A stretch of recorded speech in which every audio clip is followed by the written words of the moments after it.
सभी को नमस्कार। मैं कौशल कुमार और स्वागत है आपका हमारे चैनल स्टडी विद कौशल में। और बायोलॉजी की सीरीज मैंने स्टार्ट की थी, जिसका लगभग 70% मैंने समाप्त कर दिया है। और बचा हुआ 30% जो है वो मैं धीरे धीरे करके समाप्त कर दूंगा।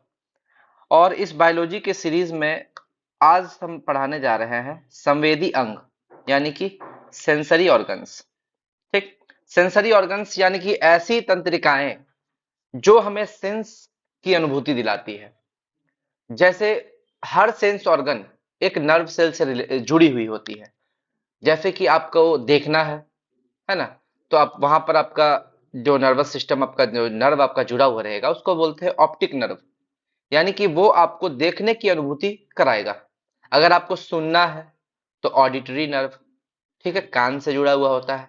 अगर आपको कोई चीज का स्मेल लेना है तो उसके लिए होता है ऑल्फैक्टरी नर्व। इसी तरह करके हमारा शरीर जो है एक नर्व से जुड़ा हुआ है, और वो नर्व हमें सेंस कराता है। आंख बंद किए हुए हैं, फिर भी हम लोग फील कर सकते हैं अपने चारों ओर कि क्या चल रहा है। तो वो होता है सेंसरी ऑर्गन्स। ठीक। तो चलिए बिना लेट किए आज का सेशन स्टार्ट करते हैं। सेंसरी ऑर्गन्स को बोलते हैं ज्ञानेंद्रियां। ठीक, ज्ञानेंद्रियां या संवेदी तंत्र। ठीक है। ज्ञानेंद्रियां हमारी टोटल 5 है, जो हमें बाहरी वातावरण का ज्ञान कराए।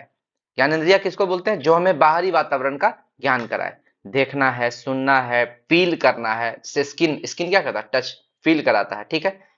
आपको सेंट लेना है। ठीक है। और एक होता है आपका स्वाद लेना है, जीभ। तो यानी कि स्किन, सबसे पहला स्किन, त्वचा। ये पहला सेंस ऑर्गन है। टोटल सेंस ऑर्गन होते हैं 5, जिसमें पढ़ना में स्किन, त्वचा। दूसरा ईयर यानी कि कान। तीसरा टंग यानी कि जीभ। चौथा नोज यानी कि नाक। और पांचवा आई यानी कि आंख। इस पांचों के बारे में डिटेल से पढ़ेंगे, और पूरे बढ़िया से पढ़ेंगे। आपका एक भी क्वेश्चन एग्जाम में छूटेगा नहीं। चलिए सबसे पहले आते हैं स्किन पे। स्किन, जो हमारा पहला सेंस ऑर्गन है, वो है स्किन। स्किन यानी कि त्वचा। स्किन के स्टडी को बोलते हैं डर्मेटोलॉजी। जो हमारे स्किन में बहुत सारी रोग हो जाती है। आपको फंगल इन्फेक्शन हो सकता है, आपको बैक्टीरियल इन्फेक्शन हो सकता है, आपको सोराइसिस, एक्जिमा, बहुत सारी बीमारी है स्किन से रिलेटेड। तो ऐसे डॉक्टर जो स्किन से रिलेटेड बीमारियों को देखते हैं, उसको बोलते हैं डर्मेटोलॉजिस्ट। ठीक। और इसके स्टडी को बोलते हैं डर्मेटोलॉजी। देखिए, स्किन जो है वो एक संयोजी ऊतक है, यानी कि कनेक्टिव टिश्यू है। यानी कि इसे कितना भी लिक्विड में रखेंगे यह खराब नहीं होगा। ठीक। जैसे आप समझ सकते हैं कि अगर किसी चीज को हम लोग लिक्विड में डालेंगे तो वो धीरे धीरे खराब हो जाएगा, खराब हो जाता है। लेकिन स्किन जो है वो कनेक्टिव टिश्यू का बना हुआ है, संयोजी ऊतक का बना हुआ है।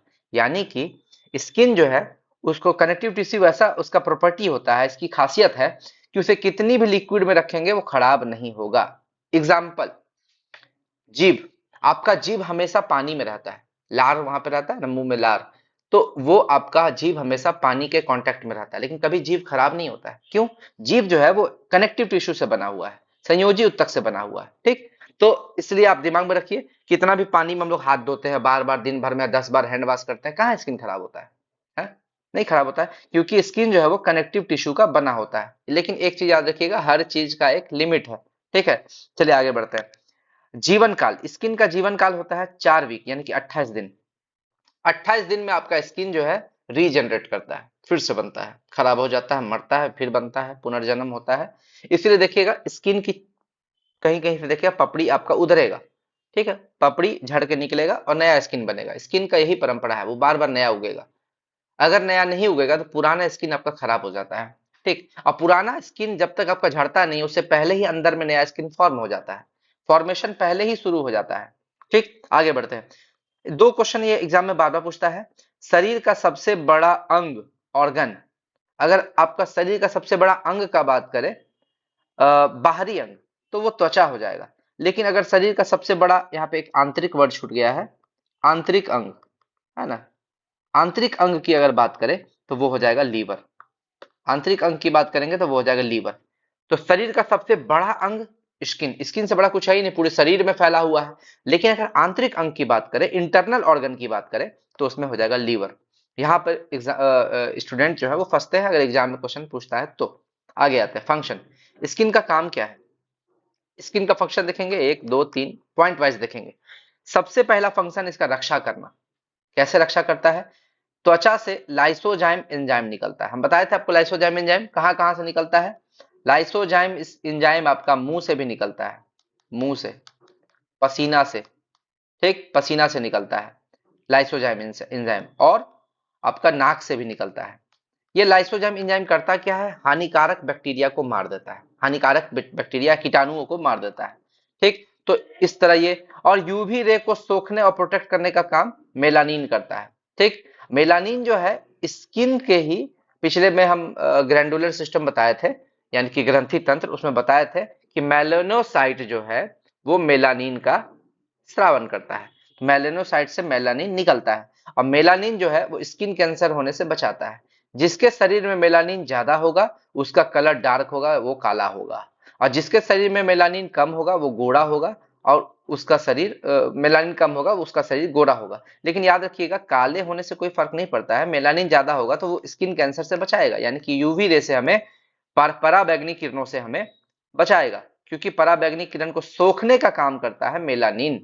और जो गोरे होते हैं उनको स्किन का खतरा ज्यादा रहता है। ऐसा नहीं है कि मेलानिन है ही नहीं, होता है मेलानिन, लेकिन काले व्यक्तियों की अपेक्षा कम होता है, ठीक।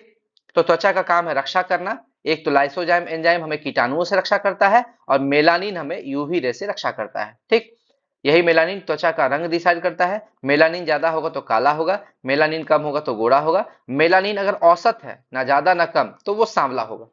चलिए आगे बढ़ते हैं। दूसरा, यह स्किन का दूसरा फंक्शन क्या है, दूसरा काम, यह विटामिन डी के संश्लेषण में मदद करता है। आप सुबह सुबह जाइए और खाली देह करके पीठ के सन के तरफ पीठ करके बैठ जाइए, आपके शरीर में जितना भी विटामिन डी का कमी है वो पूरा हो जाएगा।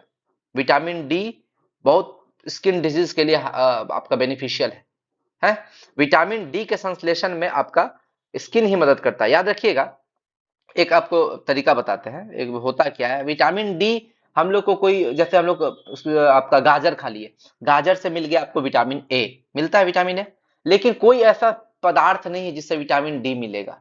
विटामिन डी कोई पदार्थ में नहीं मिलता है, विटामिन डी हमारा शरीर बनाता है। सनलाइट जैसे होता क्या है, ये सनलाइट है आपका, सनलाइट है, सन से आया सनलाइट। सनलाइट हमारे जब स्किन पे पड़ता है, स्किन पे पड़ता है, तो ये क्या बनाता है, 2 D hydroxy cholesterol, 2 D hydroxy cholesterol, ठीक। और यही 2 डी हाइड्रोक्सी कोलेस्ट्रॉल जो है वो विटामिन डी बनाता है। तो आपको प्रोसेस समझ में आ गया। सनलाइट जो हमारे स्किन पे पड़ेगा वो 2 डी हाइड्रोक्सी कोलेस्ट्रॉल बनाएगा, और वही विटामिन डी बनाएगा। यानी कि विटामिन डी हम लोग को कोई खाने वाले चीज में नहीं बनेगा, वो हमारा स्किन बनाएगा, स्किन का वो काम है। तो स्किन का काम क्या है, विटामिन डी के संश्लेषण में मदद करता है। और विटामिन डी कैल्शियम के निर्माण में मदद करता है। कैल्शियम का कमी हो जाएगा तो हम लोग को रिकेट्स हो जाएगा, ऑस्टियोपोरोसिस हो जाएगा, ठीक। और कैल्शियम का मात्रा ब्लड में बढ़ जाएगा तो टेटानी रोग हो जाएगा। देखिए सारा चीज रिवीजन हो रहा है। कैल्शियम अगर बढ़ जाएगा ब्लड में तो टेटानी नामक, हम बताए थे कि कैल्सिटोसिन हार्मोन की कमी से होता है, कैल्सिटोसिन हार्मोन की कमी से टेटानी रोग होता है। तो ये भी आप याद रखिएगा, रिवीजन होते जाएगा, जैसे जैसे आपका पढ़ाई होते जाएगा वैसे वैसे पुराना चीज मैं रिवीजन कराते जाऊंगा। आगे, मानव एक संतापी प्राणी है। संतापी प्राणी का मतलब क्या होता है, जिसका टेम्परेचर हमेशा समान रहे, शरीर का टेम्परेचर 37 डिग्री सेल्सियस, 98 डिग्री और 98.6 डिग्री फ़ारेनहाइट। कितना कुछ भी हो जाए, मानव शरीर का तापमान इतना ही होता है, इतना ही होता है, चाहे कुछ भी हो जाए, ठीक। और हमारे शरीर का तापमान को कौन नियंत्रित करता है, तो चलिए इसको रिवाइज कर देते हैं। हाइपोथैलेमस, हाइपोथैलेमस ये हमारे शरीर के तापमान को नियंत्रित करता है, ठीक। देखिए एक एक वर्ड सुने होंगे, कोल्ड ब्लडेड एनिमल और warm blooded animal. Warm blooded animal यानी कि गर्म रक्त प्राणी, हिंदी में नहीं बोल पा रहे है ना, इसी टाइप से कुछ नाम होगा। तो वार्म ब्लडेड एनिमल का क्या होता है, इसका मतलब, वार्म ब्लडेड एनिमल का मतलब होता है जिसका टेम्परेचर समान रहे। आप चला जाइए लद्दाख, ठीक, लद्दाख वहां पे बहुत ज्यादा टेम्परेचर कम है, वहां पे ठंड मौसम है। आप सियाचिन ग्लेशियर चले जाइए, आपका बॉडी ब्लड का टेम्परेचर 37 डिग्री सेल्सियस से हिलेगा नहीं, वो उतना ही रहेगा चाहे आप मर क्यों नहीं जाइए। वो काम करता है हमारा हाइपोथैलेमस ग्लैंड, वो आपके बॉडी टेम्परेचर को मेंटेन करता है, ठीक। लेकिन cold blooded animal, cold blooded animal किसको बोलेंगे, जो टेम्परेचर के हिसाब से, मतलब जगह के हिसाब से अपना शरीर ब्लड का टेम्परेचर चेंज कर ले। जैसे गिरगिट होता है ना, गिरगिट, गिरगिट जो है वो रंग बदलता है, रंग बदलता है, ठीक। क्यों? उसके शरीर में पाया जाता है क्रोमेटोफोर, क्रोमेटोफोर, क्रोमेटोफोर पाया जाता है। ये क्रोमेटोफोर क्या करता है, टेम्परेचर में होने वाले परिवर्तन के कारण अपने शरीर का रंग बदल लेता है। यानी कि गिरगिट जो है वो कोल्ड ब्लडेड एनिमल है, यानी कि वो अपने ब्लड का टेम्परेचर चेंज करता है। और याद रखिएगा, टेम्परेचर चेंज होने की वजह से उसके शरीर का रंग भी बदल जाता है। ठीक, यहां तक तो आपको कोई दिक्कत नहीं है। तो और हमारा स्किन जो है वो शरीर के तापमान को नियंत्रित करता है। कैसे नियंत्रित करता है? पसीना निकाल देगा, पसीना निकालेगा। जब गर्मी का मौसम है, पसीना और सॉल्ट बाहर निकालेगा, और वो पसीना निकलने से हमारे बॉडी का टेम्परेचर तो ठंडा होता है। ठीक, यह पसीना के द्वारा एक्सेस वाटर और सॉल्ट को बाहर निकालता है, जिससे बॉडी टेम्परेचर मेंटेन रहता है। ठीक, बता चुके हैं। एक चीज और याद रखिएगा, पसीने से हमारा कौन सा विटामिन निकलता है बाहर? Vitamin b. और मूत्र से कौन सा विटामिन बाहर निकलता है? Vitamin c. Vitamin PCB, PCB जो है vitamin, vitamin p, vitamin c, vitamin b, ये तीनों वाटर सोल्यूबल है, यानी कि जल में घुलनशील है। ठीक, water soluble. PCB, physics chemistry biology, ठीक है, हम लोग लेते थे ना 10+2 में। क्या लेना है भाई, पीसीएम लेगा कि पीसीबी लेगा, वही टेक्निक से याद रखिए। PCB, vitamin p, vitamin c, vitamin b जल में घुलनशील है। वही एडेक, एडीई की, एडेक, एडेक जो है वो फैट सोल्यूबल है, फैट सोल्यूबल, वसा में घुलनशील। ठीक, तो इसीलिए विटामिन बी और सी हम लोग को डेली लेने बोलता है, डेली हम लोग को इंटेक करने बोलता है डॉक्टर। क्यों? क्योंकि हमेशा हमारे शरीर से कभी पसीना आएगा तो विटामिन बी निकल जाएगा, मूत्र से विटामिन सी निकल जाएगा। इसीलिए आपको vitamin b c regular intake करने बोलता है डॉक्टर। आगे चौथा, स्किन का और क्या काम है? यह दवा, क्रीम, तेल, पानी इत्यादि के अवशोषण में भी मदद करता है। कैसे? आप कोई दवा लगाए, क्रीम लगाए, उसको सोख लेता है। ठीक, आप कोई तेल लगा, देखते हैं बच्चा लोग को मालिश करता है हाथ में, पानी, आप हाथ धोए थोड़ी देर में सूख जाता है, स्किन उसको सोख लेता है। स्किन में दवा, क्रीम, तेल, पानी, इस सब का अवशोषण करने का क्षमता होता है। आपको कोई बीमारी हुआ है, अगर स्किन उसको अवशोषण ही नहीं करे कोई दवाई को, तो वो दवाई उस पर इफेक्ट कैसे डालेगा? उसके अंदर तक जाना चाहिए, स्किन के अंदर तक। स्किन का जितना लेयर होता है ना, उसके लेयर के एकदम अंदर तक जाना चाहिए। चलिए, लेयर्स ऑफ स्किन, स्किन का लेयर देख लेते हैं कितना लेयर है। स्किन का टोटल 7 लेयर है। कितना लेयर है? टोटल 7 लेयर है, जिसमें हम लोग 2 ही लेयर मेनली पढ़ेंगे, एपिडर्मिस, अधिचर्म, और डर्मिस, यानी कि चर्म। एपिडर्मिस बाहर का लेयर होता है, और याद रखिएगा एपिडर्मिस में ही 5 लेयर होता है, और डर्मिस में 2 लेयर, तो हो गया ना 5 2 7। ठीक है, तो टोटल 7 लेयर होता है, जिसमें एपिडर्मिस में आपका 5 लेयर होगा और डर्मिस में 2 लेयर होगा। ठीक, एक चीज और याद रखिएगा, सबसे ऊपर में होगा एपिडर्मिस, जो हमारा ऊपर वाला स्किन होता है, एपिडर्मिस। ठीक, इसमें कोई ब्लड नहीं पाया जाता है। ठीक, इसलिए देखिएगा, तब हल्का सा दीवार में हाथ छुछराएगा ना, हल्का सा हाथ में चोट लगेगा, तो आपका कभी ब्लड नहीं निकलेगा वहां से। ठीक, हल्का सा, वो बस हल्का छिला के वो ठीक हो जाएगा। और उसके अंदर होता है डर्मिस, यहाँ ब्लड पाया जाता है। ठीक, ब्लड पाया जाता है। और इसके अंदर, डर्मिस के अंदर पाया जाता है सेबेसियस ग्लैंड, त्वग वसा ग्रंथि, सेबेसियस ग्लैंड। चलिए आगे बढ़ते हैं, इसको पढ़ते हैं, दोनों दोनों को डिटेल में पढ़ते हैं क्या है। सबसे पहले एपिडर्मिस पढ़ते हैं। स्किन का सबसे बाहरी भाग है, और डर्मिस क्या है? स्किन का आंतरिक भाग है। इसमें कोई ब्लड नहीं होता, इसमें ब्लड होता है। इसमें कॉर्निफाइड, कॉर्निफाइड क्या होता है? आउटर मोस्ट लेयर, सबसे बाहर, जो एपिडर्मिस का भी जो सबसे बाहर वाला पार्ट है, कॉर्निफाइड होता है। आपसे पूछेगा कि स्किन का सबसे फर्स्ट लाइन ऑफ डिफेंस किसको बोलते हैं? फर्स्ट लाइन ऑफ डिफेंस, यानी कि जो हमारे शरीर का सबसे पहला सुरक्षात्मक कवच है, वो कौन है? कॉर्निफाइड है। अगर कॉर्निफाइड ऑप्शन में नहीं दिया है तो एपिडर्मिस मारेंगे। समझ में आ गया? दोनों ऑप्शन में दे सकता है, चाहे तो कॉर्निफाइड चाहे एपिडर्मिस। आपको अगर कॉर्निफाइड ऑप्शन में नहीं दिया हुआ है तो आपको एपिडर्मिस मारना है। ठीक, और ये मेल्फिगियन, इसका सेकेंड लेयर, देखो पहला लेयर तो आप पढ़ लिए, कॉर्निफाइड है। दूसरा लेयर होता है मेल्फिगियन, मेल्फिगियन। और यही मेल्फिगियन जो है, इसमें मेलेनोसाइट पाया जाता है। मेलेनोसाइट जो मेलानिन निकालता है, ऊपर पढ़ चुके हैं। मेलानिन स्किन के कलर को डिसाइड करता है, और हम लोग को स्किन कैंसर होने से बचाता है। कैसे? यूवी रे को सोख के प्रोटेक्ट करके। आगे बढ़ते हैं। और डर्मिस जो है, ये, इसमें स्वीट ग्लैंड पाया जाता है, पसीना वाला, जो पसीना निकालता है। It regulates temperature, temperature regulate करेगा ही, क्योंकि ये पसीना निकालेगा। तो आगे, हेयर रोम की जड़, यानी कि बाल का जो जड़ है, जड़ एकदम निचला पोर्शन, देखते हैं बाल को काटते हैं तो जड़ नहीं टूटता है, बाल को खींच दीजिएगा, कबाड़ दीजिएगा तो उसका जड़ टूटता है। तो वो कहाँ पर जड़ जुड़ा हुआ रहता है? डर्मिस में जुड़ा हुआ रहता है। आपसे क्वेश्चन पूछेगा कि बाल जब हम लोग छीलते हैं, जैसे पूरा छिला लेते हैं ना बाल, तो एपिडर्मिस तक हम लोग जाते हैं, है ना, डर्मिस तक नहीं जा पाते, लेकिन बाल कबाड़ देते हैं तो डर्मिस तक चले जाते हैं। आगे आते हैं सेकेंड लेयर। इसका सेकेंड लेयर कौन है? पैपिलरी और दो नहीं, सेकेंड लेयर नहीं, इसमें दो लेयर पाया जाता है। ठीक, इसमें दो लेयर पाया जाता है, पैपिलरी और रेटिकुलर। हम बताए थे एपिडर्मिस में 5 लेयर और इसमें 2 लेयर। इसका पांचों लेयर याद करने की जरूरत नहीं है, 2 लेयर पढ़ लिए इसका, कॉर्निफाइड और मेलफिगियन। ठीक है, बाकी 3 लेयर हम लोग उतना जरूरी नहीं है। इसका 2 लेयर पढ़ लेते हैं डर्मिस का, पैपिलरी और रेटिकुलर। याद रखिएगा, जो जब हम लोग बेल्ट बनाते हैं, देखते हैं ना, बेल्ट, चमड़ा का बेल्ट बनाते हैं, चमड़ा का बैग बनाते हैं, चमड़ा का वस्त्र बनाते हैं, उसमें एपिडर्मिस का यूज नहीं करते हैं, डर्मिस का यूज करते हैं। किसका यूज करते हैं? डर्मिस का। आपसे पूछ सकता है एग्जाम में क्वेश्चन कि जो डर्मिस का प्रयोग कहाँ किया जाता है, तो औद्योगिक प्रयोग किया जाता है, वस्त्र बनाने में, बैग बनाने में, बेल्ट बनाने में डर्मिस का यूज किया जाता है, ना कि एपिडर्मिस का यूज किया जाता है। ठीक है, आगे बढ़ते हैं। त्वचा जो है हम बताए थे, एपिडर्मिस सबसे बाहर वाला पार्ट है, उसके अंदर होगा इस, और इस एपिडर्मिस में पाया जाएगा 5 लेयर। उसके अंदर जाएंगे डर्मिस, इसमें पाया जाएगा 2 लेयर, और उसके भी अंदर जाएंगे तो पाया जाएगा सेबेसियस ग्लैंड। तो चलिए सेबेसियस ग्लैंड देख लेते हैं। सेबेसियस ग्लैंड त्वग्वसा ग्रंथि बोलते हैं इसको। यह सीबम का स्राव करती है। सीबम, सीबम क्या है? यह हमारे शरीर का मॉइस्चर यानी कि नमी बरकरार रखती है। ये क्या करती है? मेंटेन्स मॉइस्चर, यानी कि नमी बरकरार, लिख देते हैं यहाँ पे, नमी बरकरार रखती है,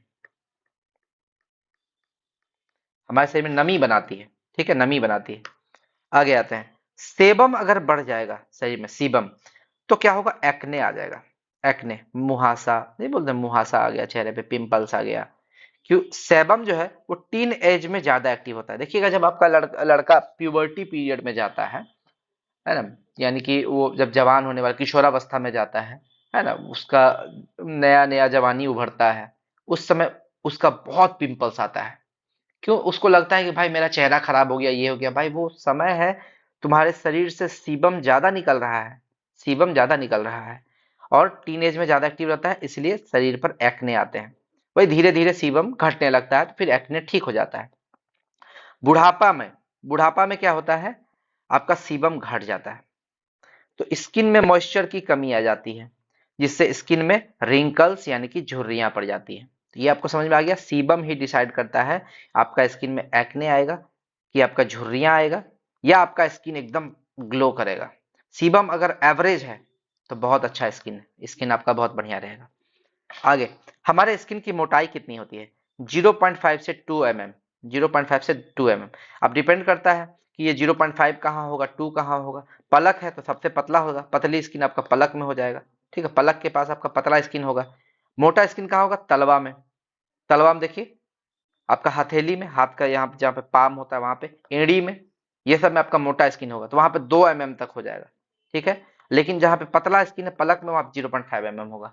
और आपका एवरेज भी, पेट का स्किन, बहुत बोलते हैं ना पेट मोटा आ गया, पेट नहीं मोटा होगा, अंदर का फैट मोटा होता है, चर्बी मोटा होता है।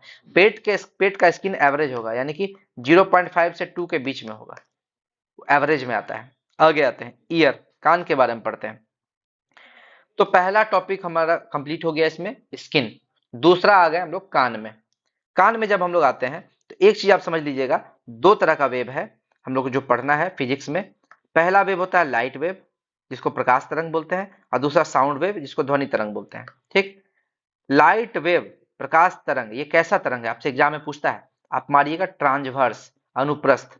याद करने का तरीका ये है, प्रकाश में प्र है, अनुप्रस्थ में प्र है, प्र प्र, अनुप्रस्थ। तो क्या लाइट वेव कैसा है? अनुप्रस्थ तरंग, यानी कि ट्रांसवर्स, ट्रांसवर्स। और देखिएगा, लाइट जो है वो टी पर इंड कर रहा है। किस पे इंड कर रहा है? टी पर, टी यानी कि ट्रांसवर्स। अगर इंग्लिश मीडियम के स्टूडेंट है तो वो ये ट्रिक लगाएं, लास्ट में टी आ रहा है तो ट्रांसवर्स, और हिंदी मीडियम के स्टूडेंट प्र आ रहा है इसलिए अनुप्रस्थ। आगे आते हैं साउंड वेव। साउंड वेव में देखिए ध आ रहा है, ध, अनुधैर्य, यहाँ ध आ रहा है, यहाँ पर ध आ रहा है, ध्वनि, साउंड का यानी कि ध्वनि, ध आ रहा है इसमें, इसलिए आप ध्वनि मार दीजिए। ठीक, आगे, आवृत्ति की यूनिट, आवृत्ति यानी कि फ्रीक्वेंसी, फ्रीक्वेंसी की यूनिट होती है हर्ट्ज। क्या होती है? हर्ट्ज। हर्ट्ज।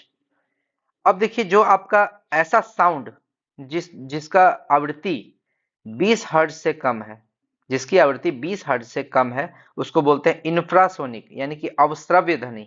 ठीक है, इंफ्रासोनिक, अवश्रव्य ध्वनि। और ऐसा साउंड जिसकी आवृत्ति 20,000 हर्ट्ज से ज्यादा है, ठीक, उसको बोलते हैं अल्ट्रासोनिक, यानी कि पराश्रव्य ध्वनि। क्या बोलते हैं? पराश्रव्य ध्वनि। ठीक।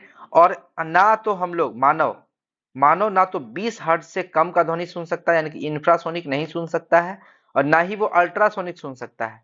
वो 20 हर्ट्ज से 20,000 हर्ट्ज के बीच का ध्वनि सुन सकता है, जिसको ऑडिबल साउंड बोलते हैं।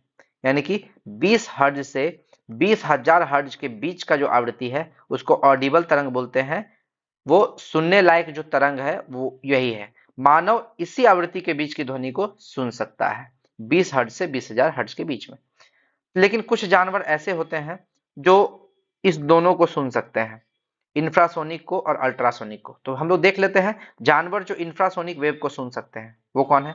हाथी, व्हेल, गैंडा, ऑक्टोपस, कबूतर, दरियाई घोड़ा और स्क्विड। स्क्विड जानवर, स्क्विड मोलस्का संघ में आता है। मोलस्का संघ में जब आप क्लासिफिकेशन पढ़िएगा, आप देख लीजिएगा, स्क्विड मोलस्का में आता है। ठीक। आगे, जो जानवर अल्ट्रासोनिक वेव सुन सकते हैं, ठीक, यानी कि 20,000 हर्ट्ज से ज्यादा, वो कौन है? कुत्ता, चमगादड़ और डॉल्फिन। कुत्ता, चमगादड़ और डॉल्फिन। ठीक। होता क्या है, जब हमारा कान है, ये हमारा ब्रेन है, और जो भी हम लोग सुनते हैं, उसको ब्रेन तक पहुंचाता कौन है?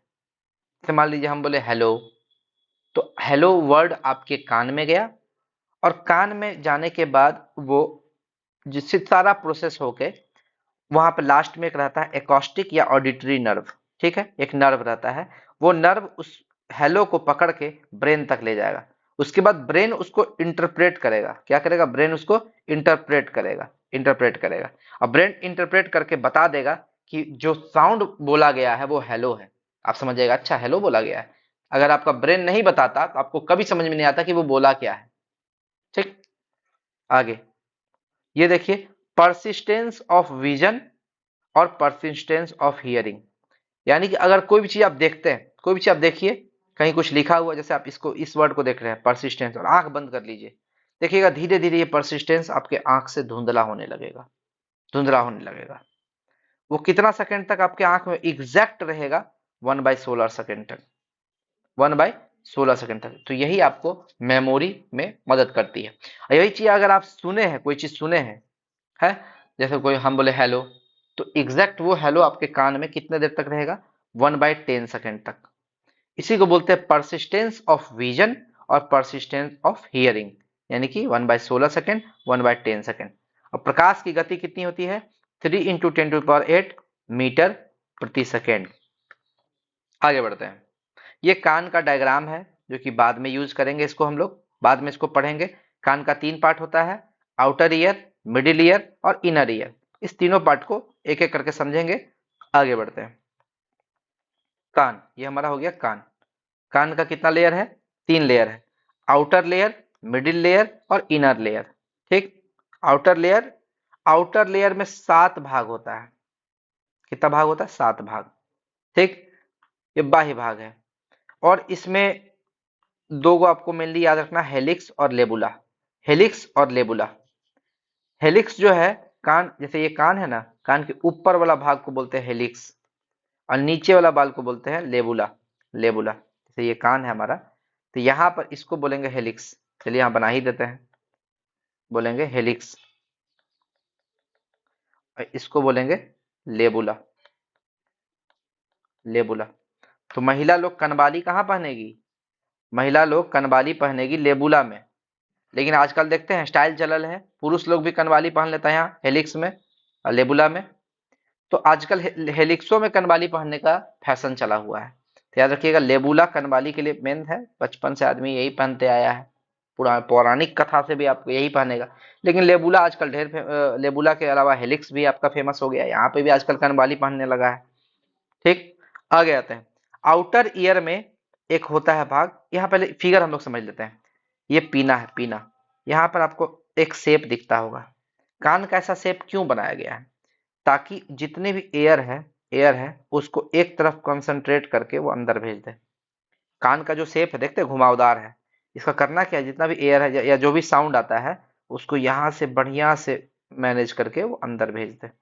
इसीलिए कान का ये शेप है। साउंड को कलेक्ट करने का काम है पीना, पीना का, ठीक है, पीना बोलते हैं इसको, ठीक है। और ये साउंड को अंदर भेजता है किसके थ्रू? ऑडिटरी कैनाल के थ्रू।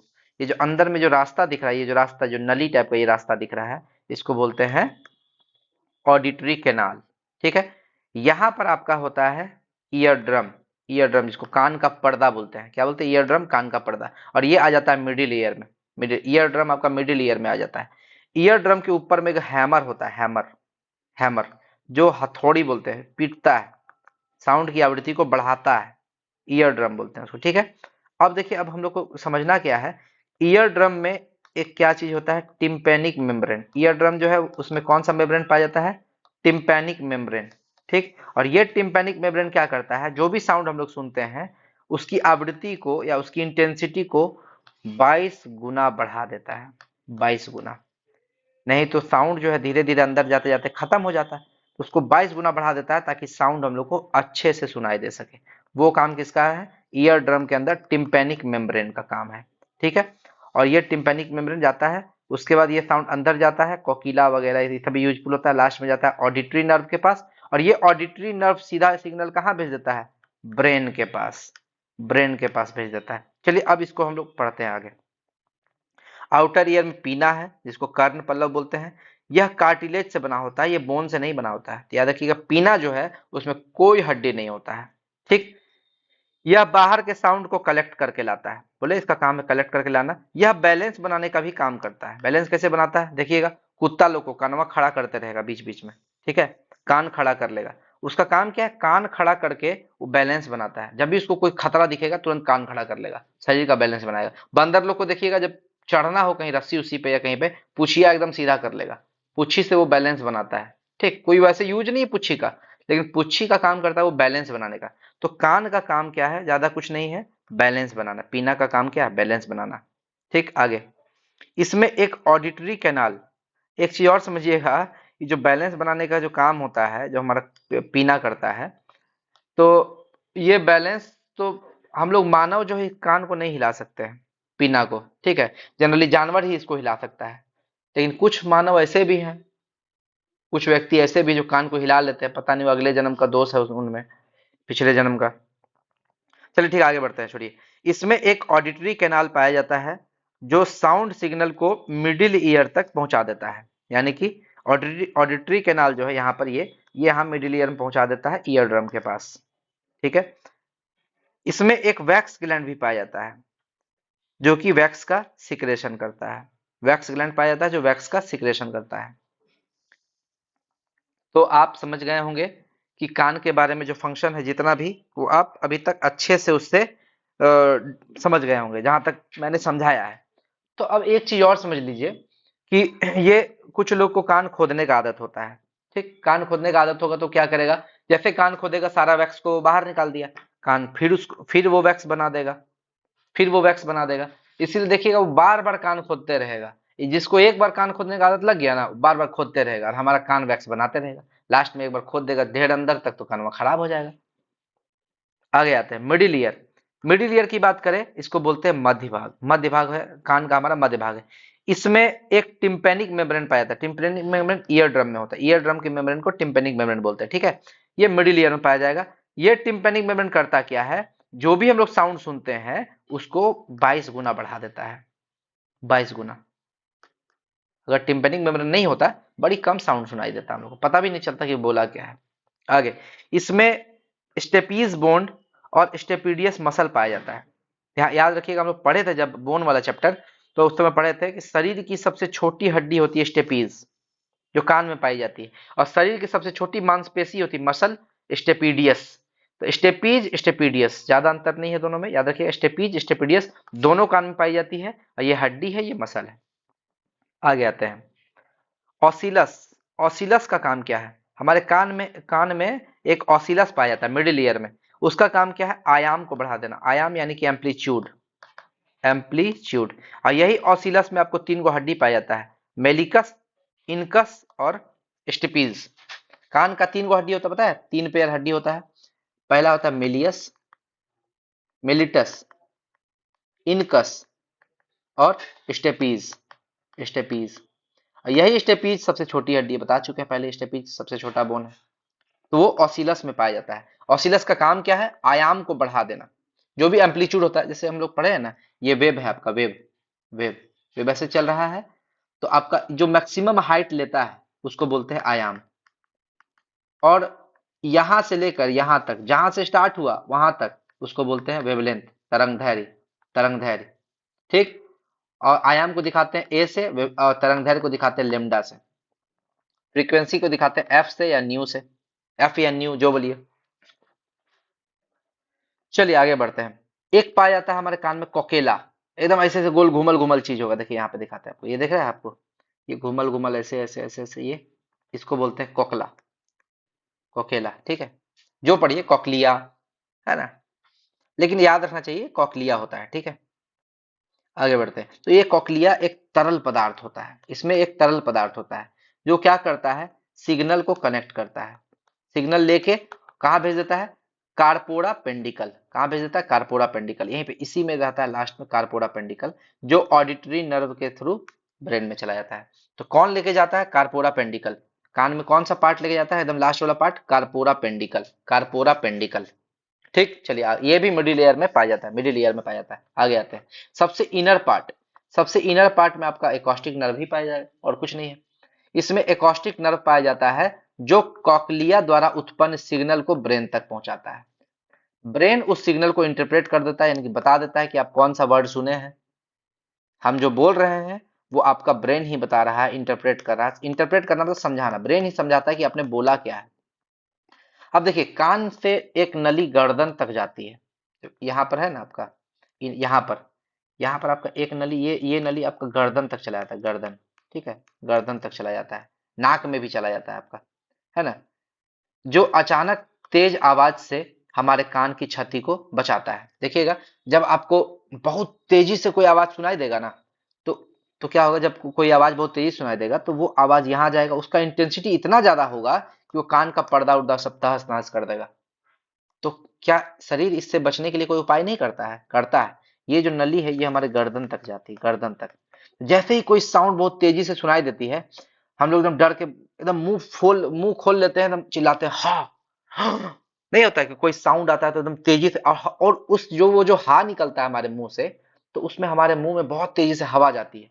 तो यानी कि इधर से जो कान थे, जो बहुत तेजी से आवाज सुनाई दी, कोई बम फोड़ दिया, मान लीजिए कोई बम फोड़ दिया, तो डर के नहीं आदमी, लेडीज लोग ज्यादा चिल्लाती है, में बादल गरजता है तो एकदम हा करके चिल्लाती है, क्यों?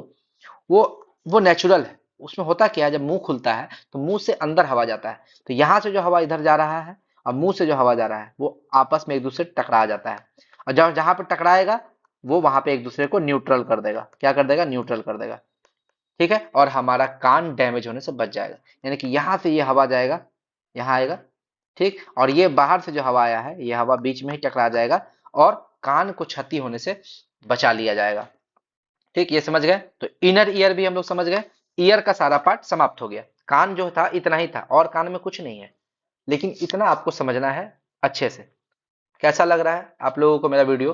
अगर आपको मेरा वीडियो अच्छा लग रहा होगा तो जरूर अभी चैनल को सब्सक्राइब कर दीजिए, और आगे देखिए और इंटरेस्टिंग चीज सब है। चलिए टंग का बात करते हैं। टंग, जीभ। जीभ का काम है टेस्ट को आइडेंटिफाई करना, ये टेस्ट बताता है, टेस्ट। यह स्नायु मसल का बना होता है, स्नायु एक तरह का मसल है, ठीक है, यह स्नायु का बना होता है, और यह भी एक संयोजी उत्तक है, कनेक्टिव टिश्यू है। संयोजी उत्तक का खासियत हम पहले बता चुके हैं, यह कितना भी पानी में रह ले, गीला रह ले, ये खराब नहीं होता है, ये इसका खासियत है। तो जीभ देखिएगा हमेशा पानी में कांटेक्ट में रहता है, लार वहां पे जीभ में हमेशा लार निकलते रहता है खाना को पचाने के लिए। ठीक है, बैक्टीरिया लार में लाइसोजाइम पाया जाता है, लाइसोजाइम एंजाइम जो बैक्टीरिया को मारता है, तो लार तो हमेशा निकलते रहेगा। कुछ टेस्टी खाना देखिएगा तो भी आपका लार निकल जाएगा, वो आपका लार में रहता है जीभ हमेशा, लेकिन फिर भी खराब नहीं होता। क्यों? क्योंकि वो संयोजी उत्तक कनेक्टिव टिश्यू का बना होता है। आगे, जीभ जो है वो वॉइस को कंट्रोल करता है। देखिएगा, जीभ जीभ को आप दबा के बोलिएगा तो नहीं बोल पाइएगा। देखिए, जीभ को दांत में दबा दीजिए, बोलिए, बोल ही नहीं पाइएगा। ठीक है, और हम लोग बोलते हैं, पढ़े हैं वॉइस बॉक्स लिरिंग्स, लिरिंग्स को बोलते हैं वॉइस बॉक्स, लेकिन पक्षियों में क्या होता है? सिरिंग्स, सिरिंग्स पक्षियों में, और मानव में लिरिंग्स। ठीक है, आगे बढ़ते हैं। हमारे जीभ में 10,000 स्वाद कणिकाएं पाई जाती है, यानी कि टेस्ट बर्ड्स। कितना पाई जाती है? 10,000 स्वाद कणिकाएं पाई जाती है, टेस्ट बर्ड्स। ठीक है, जीभ का फोटो बना देते हैं। ये जीभ का फोटो बना दिए। आगे वाला पार्ट, आगे वाला पार्ट में क्या होता है? मीठा, स्वीट लगेगा, हम लोग को यहाँ पे मीठा लगेगा। ठीक, पीछे वाला पार्ट, पीछे वाला पार्ट पे बीटर, तीखा लगेगा। ठीक, यानी कि अगर हम लोग यहाँ पे बोले तो इसको बोल देंगे अग्रभाग। यहाँ क्या बोल देंगे? ये हो गया हमारा अग्रभाग, अग्रभाग। ये हो गया पश्च भाग, पश्च भाग। ठीक है, अब देखिए यहाँ पे ये वाला पार्ट जो है, ये दोनों और ये दोनों तो साइड में है। साइड को हिंदी में बोलते हैं पार्श्व। ठीक है, पार्श्व। ठीक है, ये दोनों हो गया साइड वाला भाग। तो साइड में भी देखिए, ये आगे है और साइड में ये पीछे है, इसको क्या बोलेंगे? पश्च पार्श्व। इसको क्या बोलेंगे? अग्र पार्श्व, अग्र पार्श्व, यानी कि पार्श्व मतलब साइड। तो हमारा अग्र भाग में क्या लगेगा? मीठा। और पश्च भाग में क्या लगेगा? तीखा। ये तो हम समझ गए, आगे और पीछे। लेकिन ये जो साइड में, जो पीछे वाला है, साइड में भी जो पीछे वाला, वहां खट्टा लगेगा, यानी कि पश्च पार्श्व वहां पे खट्टा, यानी कि सौर। और अग्र पार्श्व यानी कि आगे वाला भाग, यहाँ पर ये वाला आगे है और पार्श्व मतलब साइड में है, साइड वाला आगे। ठीक है, वहां पे नमकीन लगेगा, सॉल्ट। अब ये चीज समझ लीजिए, टंग, जीभ में, जीभ से ब्रेन में एक नर्व जाता है, फेरिंजियल नर्व। क्या, कौन सा नर्व जाता है? फेरिंजियल नर्व, जो हम लोग को बताता है कि हम लोग कौन सा खाना खाए हैं। जैसे हम लोग मान लीजिए कि मीठा खाए हैं, तो हमारा एक नर्व ले जाएगा ना ब्रेन में, ब्रेन में ले जाएगा सिग्नल को, और ब्रेन बोलेगा वाह आपने मिठाई खाया है। ब्रेन बताएगा आपको, तब आपको मीठा लगेगा, वो नहीं तो मीठा लगवे नहीं करेगा। ठीक है, और ये जो बीच वाला पार्ट है, ये बीच वाला पार्ट याद रखिएगा, जीभ का बीच वाला पार्ट जो है, इसमें कोई टेस्ट बर्ड्स नहीं पाया जाता है, यानी कि यहाँ पर शून्य टेस्ट बर्ड्स है, जीरो। लेकिन ये हमारा ओल्ड कंसेप्ट, आप याद रखिएगा, ये ओल्ड कंसेप्ट है, ओल्ड कंसेप्ट है ना। अब मॉडर्न कंसेप्ट में ये चीज खत्म हो गया है, ये पहले चलता था। अब क्या है कि सब जगह टेस्ट बर्ड, आपको हर जगह मीठा लग सकता है, हर जगह खट्टा लग सकता है, हर जगह आपको नमकीन लग सकता है, हर जगह आपको 10,000 स्वाद कनिकाएं हैं, बताए ना आपको, बहुत स्वाद कनिकाएं हैं आपको, हर जगह आपको सब चीज लगता है। ये पुराना कंसेप्ट था जो पहले का आदमी लोग मानता था। ठीक है, ये ज्यादा एक्टिव होती है इधर, ज्यादा एक्टिव होती है, और दूसरी तरफ कम एक्टिव होती है, लेकिन इसका मतलब ये नहीं कि कहीं नहीं होगी। ठीक है, बीच में भी आपको खट्टा लग सकता है, हर जगह आपको लग सकता है। ये पुराना कंसेप्ट है, लेकिन कंसेप्ट इसलिए आपको याद रखना है क्योंकि अभी भी इससे क्वेश्चन पूछता है। ठीक है, चलिए आगे बढ़ते हैं। अब ये हम लोग बता दिए कि टंग से ब्रेन तक ले जाएगा कौन? फेरिंजियल नर्व, जो आपको बताएगा कि टेस्ट कैसा है।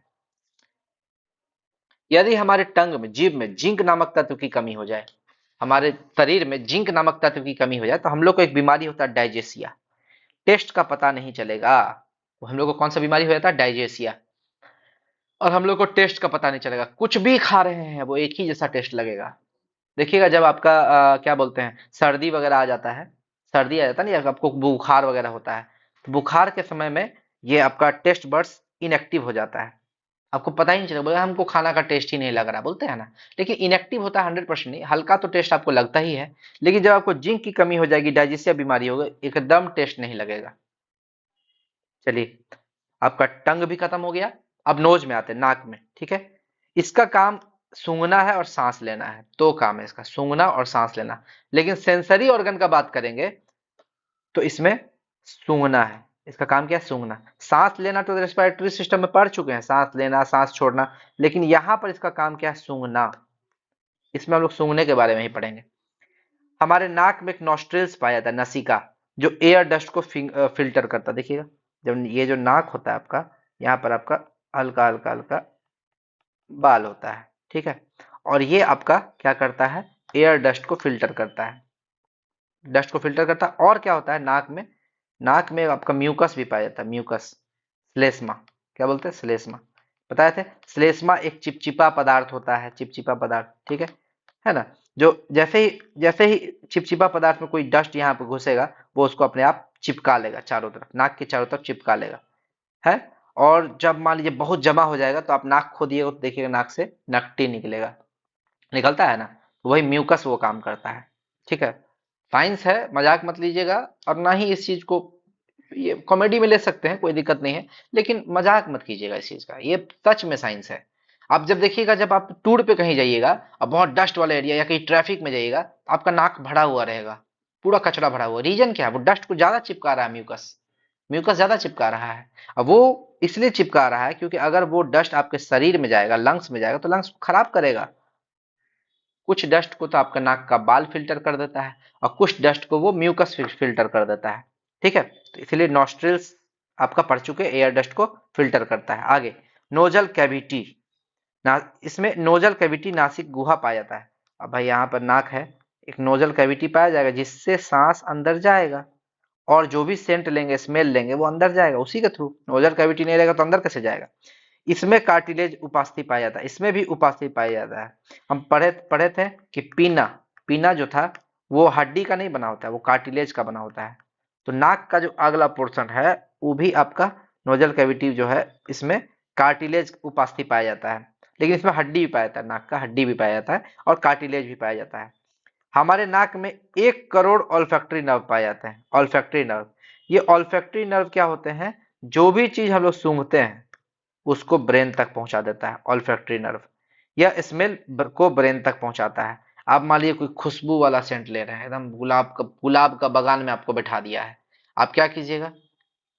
स्मेल जो लीजिएगा, स्मेल को आपको ऑल्फैक्टरी नर्व जो है वो ब्रेन तक पहुंचा देगा। अब ब्रेन पहुंचा, ब्रेन बोलेगा वाह क्या खुशबू है, आपको तब पता चलेगा अच्छा गुलाब का सेंट इतना अच्छा होता है। ब्रेन काम करना बंद कर दे तो आप सेंट नहीं ले पाइएगा। हम बताए थे ब्रेन में लोब, 4 गो लोब होता है, 1 2 3 4 टेम्पोरल लोब है ना, बताए थे सब लोब, सब बताए थे हम लोब, चारों लोब हम बताए थे। तो आप वो लोब देख लीजिएगा कि सूंघने के लिए कौन सा लोब ब्रेन का रिस्पॉन्सिबल है, देखने के लिए कौन सा लोब लोब रिस्पॉन्सिबल है। ठीक है, आपका सुनने के लिए कौन सा लोब रिस्पॉन्सिबल है, इंटेलिजेंस के लिए, रीजनिंग के लिए कौन सा लोब रिस्पॉन्सिबल है।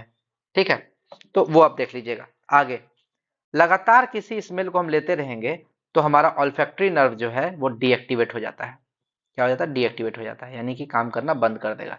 तो हम लोग को स्मेल, अब मान लीजिए हमेशा गुलाबे का फूल में आप बगान में बैठल हैं, एक समय के बाद आपको उसका गंध खत्म हो जाएगा, आप कुछ नहीं स्मेल ले पाइएगा। अब मान लीजिए डेली आपको चिकन खिला रहा है, चिकन से आपका मन उठ जाएगा, एक एक गाना डेली सुन रहे हैं, गाना से बोर हो जाएगा। वही चीज है यहाँ पे, लगातार आप किसी स्मेल को लेते रहेगा, ऑल्फैक्टरी नर्व जो है डीएक्टिवेट हो जाएगा, आपको पता नहीं चलेगा स्मेल, आपको नॉर्मल लगने लगेगा। बाहर वाला आएगा कोई आदमी तो उसको पता, अरे यहाँ तो सेंट है। आप रूम में रहते हैं, आप मॉर्टिन जलाए हुए हैं, आप मॉर्टिन जलाते हैं, आपको रूम में पता नहीं चलता है, लेकिन कोई बाहर से आदमी आता है, भाई कितना स्मेल दे रहा है यार, मॉर्टिन बंद करो। बोले हमको तो नहीं दे रहा है, तुम रूम में है यार बहुत देर से, तो तुमको कैसे पता चलेगा? ठीक है, चलिए ये चीज हो गया। आगे आते हैं, आई, आंख के बारे में पढ़ लेते हैं। आंख, आंख के स्टडी को बोलते हैं ऑप्थेल्मोलॉजी। देखिए आपको मैं जो अभी चैप्टर पढ़ा रहा हूँ, ये नॉलेज के लिए भी जरूरी है और एग्जाम के पर्पज से भी जरूरी है। बहुत सारा चीज है जो मैं मजाक मजाक में बता देता हूँ, और आपके एग्जाम के लिए वो इतना बेनिफिशियल होगा, जब आपका क्वेश्चन एग्जाम में लड़ेगा ना, तो आप बोलिएगा नहीं कौशल सर आप बहुत अच्छा बताए थे। अब ध्यान दीजिएगा इस चीज को। ठीक, तो चलिए स्टार्ट करते हैं। आंख, आई जो है, आई का स्टडी को बोलते हैं ऑप्थेल्मोलॉजी। आंख का जो ये जो आंख है, आंख पूरा बड़ा होता है, यहीं तक नहीं होता, इसके पीछे भी होता है। अगर इसको बड़ा कीजिएगा तो ये पीछे तक होता है, आंख पूरा बड़ा व्हाइट कलर का एकदम दिखेगा, ऐसे ऐसे पीछे को पुछड़ी जैसा रहता है आंख। देखिए इसमें इस मूवी में निकाल निकाल देता है आंख, रॉन्ग टर्न, एक मूवी था रॉन्ग टर्न, आंखें निकाल देता है, उसमें देखिएगा आंख को एकदम ओरिजिनल दिखाया है। ठीक ना, तो वो होता है आंख। और उसका अगर डायमीटर निकालिएगा तो 2.3 सेंटीमीटर होता है आंख का डायमीटर, 2.3 सेंटीमीटर लगभग। मसल, आंख में टोटल कितना मसल पाया जाता है? 6 मसल पाया जाता है। ठीक, अब आंख जो है बाहर बाहर ना निकल जाए, इसलिए 6 गो मसल जो है उसको आंख को पकड़ी रहती है, पकड़ के रहती है एकदम, नहीं जाने देंगे बाहर, तो वहीं फिक्स रहेगा। नहीं तो भाई कभी मान ली नीचे झुके जोर से गिरे तो आंख बाहर निकल जाएगा, वो आंख को बाहर नहीं निकलने देगा, पकड़े रहेगा ये 6 गो मसल। आगे, आंख का आंतरिक भाग पर 2 भाग देखेंगे, आंख का आंतरिक भाग और आंख का बाहरी भाग। ठीक, सबसे पहले आंतरिक भाग देख लेते हैं। यहाँ पर आपका आंतरिक भाग, ये देखिए आंतरिक भाग, सॉरी सॉरी गलती कर दी, यहाँ पे पहले बाहरी भाग पढ़ेंगे, लिखने में गलती हो गया है। सबसे पहले पढ़ेंगे आंख का बाहरी भाग, फिर पढ़ेंगे आंतरिक भाग। आंख का बाहरी भाग, ये देखिए हमारा आंख है। आंख में जो ये व्हाइट वाला पोर्शन दिख रहा है ना आपको, ये जितना भी दूर आपको व्हाइट वाला दिख रहा है, यहाँ यहाँ और पीछे भी होगा। आंख के जितना भी, जहां तक ये गोल होगा ना, वहां तक पीछे भी। अगर ये पलक को ऊपर उठाइएगा तो भी आपको व्हाइट दिखेगा, जहां तक पलक को ऊपर उठाइएगा आपको व्हाइट दिखेगा। वो सारा व्हाइट वाला पार्ट क्या है? स्क्लेरा। क्या है? स्क्लेरा। ठीक। स्क्लेरा को बोलते हैं श्वेत पटल, जो कि आंख का सफेद भाग है। ठीक। उसके बाद आते हैं आइरिस। दूसरा पार्ट क्या है? आइरिस। ये जो आपका यहाँ गोल टाइप का दिख रहा है ना, ये आइरिस, ये पूरा आइरिस है। आइरिस है, ये पूरा आइरिस है। ये आइरिस ही आंख को कलर प्रदान करता है। आइरिस को हिंदी में बोलते हैं परितारिका। ये ब्लू, ब्लैक और ब्राउन तीन कलर का हो सकता है। ये ब्लू कलर का देखिए, किसी किसी का आंख आपका ब्लू कलर का होगा। ऐश्वर्या राय का देखिएगा, आंख ब्लू कलर का है। ब्लैक, नॉर्मल आदमी सबसे ज्यादा ब्लैक कलर होता है, आंख सबसे ज्यादा ब्लैक कलर का होता है। और कुछ आदमी का आंख ब्राउन कलर का भी होता है। वो क्यों होता है? आइरिस के रंग के कारण वो ऐसा दिखता है। आइरिस का ही रंग वो होता है ब्लू, ब्लैक, ब्राउन। ठीक। तो इसलिए आइरिस जो है आंखों का कलर डिसाइड करता है। ठीक। यह पुपिल के साइज को कंट्रोल करता है। पुपिल यहाँ बीच में, देखिए ये आइरिस है, और आइरिस के बीच में कुछ छोटा छेद है, यहाँ पे ये छेद लाल कलर का जो दिख रहा है, ये छोटा छेद, ये है पुपिल। ये है क्या है? पुपिल, पुतली। पुपिल यानी कि पुतली। ठीक। पुपिल के साइज को कंट्रोल करता है। यह प्रकाश की मात्रा को नियंत्रित करता है। ये आइरिस जो है प्रकाश की मात्रा को नियंत्रित करता है। देखिए, जब आपका ब्राइट लाइट होगा, यानी कि जब आपका बहुत ज्यादा लाइट धूप में निकल गया एकदम आप, ठीक है, तो ये जो आइरिस है वो क्या हो जाएगा? सिकुड़ जाएगा। क्या करेगा? सिकुड़ जाएगा। ठीक है। और जब आप डिम लाइट में जाइएगा, जैसे आप डिम लाइट में जाइएगा, यानी कि मान लीजिए अंधेरा है, तो ये फैल जाएगा। ऐसा करता क्यों है ये?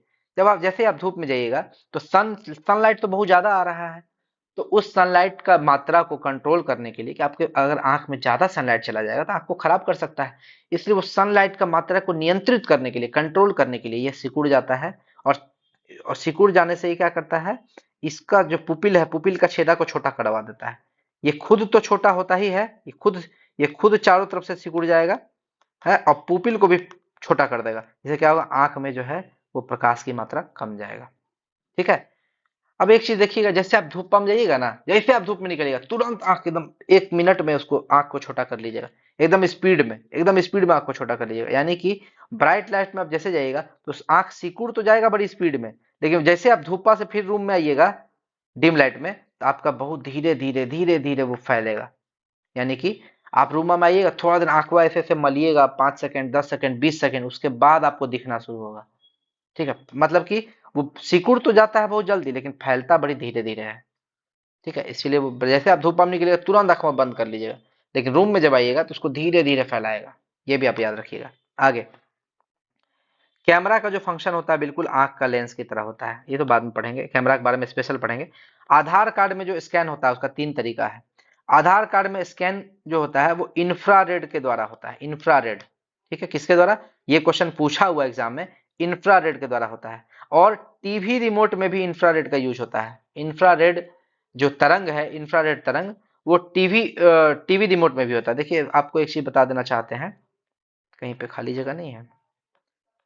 ईएम वेव, इलेक्ट्रोमैग्नेटिक वेव, जो प्रकाश चैप्टर पढ़िएगा आप, प्रकाश चैप्टर, तो वहां पढ़िएगा इलेक्ट्रोमैग्नेटिक वेव, ईएमडब्ल्यू। ठीक है। तो इलेक्ट्रोमैग्नेटिक वेव जो है आपका बहुत तरह का हो सकता है। कौन कौन हो सकता है वो आपको बताते हैं। Ray, my, infra, vis, ultra, X, gamma. ये ये तरीका मैंने अपनाया है याद करने के लिए। ठीक है। रे का मतलब हो गया रेडियो वेव, रेडियो वेव। इसमें भी लॉन्ग शॉर्ट दोनों होता है, उतना नहीं, रेडियो वेव याद रखिए। माई का मतलब हो गया माइक्रोवेव। इंफ्रा का मतलब हो गया इंफ्रारेड, जो आपको बता रहे थे, जो आधार कार्ड में यूज होता है। विज का मतलब हो गया विजिबल, विजिबल। ठीक है। अरे यार हट गया। ठीक है। रे, माई, इंफ्रा,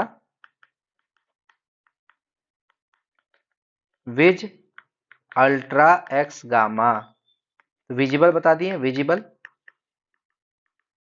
अल्ट्रा यानी कि UV ray, X ray, gamma ray. ठीक है। अब आप जब इधर से इधर जाइएगा, लेफ्ट टू राइट जाइएगा, तो फ्रीक्वेंसी बढ़ेगा, यानी कि आवृत्ति बढ़ेगा। जब आप राइट टू लेफ्ट आइएगा तो आपका वेवलेंथ बढ़ेगा, यानी कि तरंग दैर्ध्य बढ़ेगा, तरंग दैर्ध्य बढ़ेगा। रे का मतलब होता है रेडियो वेव, माई का मतलब माइक्रोवेव, और इंफ्रारेड, इंफ्रा का मतलब इंफ्रारेड। रे, माई, इंफ्राविज, अल्ट्रा, एक्स, गामा, याद कर लीजिए, आपको इलेक्ट्रोमैग्नेटिक वेव इतना ही है। और एक चीज और, विजिबल में कैसे कीजिएगा, हम लोग पढ़े भाई विबग्योर, तो विबग्योर को सीधा मत लिखिएगा, उल्टा लिखिएगा, VIBGYOR, उल्टा लिखिएगा विबग्योर को, यानी कि जब आर से भी की तरफ जाइएगा तो फ्रीक्वेंसी बढ़ेगा। सबसे ज्यादा फ्रीक्वेंसी आवृत्ति किसका होगा, वायलेट का, सबसे कम आवृत्ति होगा रेड का, और सबसे ज्यादा आपका तरंग दैर्ध्य होगा किसका, सबसे ज्यादा तरंग दैर्ध्य होगा रेड का, लेमडा सबसे ज्यादा रेड का होगा, और सबसे कम लेमडा होगा वायोलेट का। ये भी आपका तरीका याद रखना है।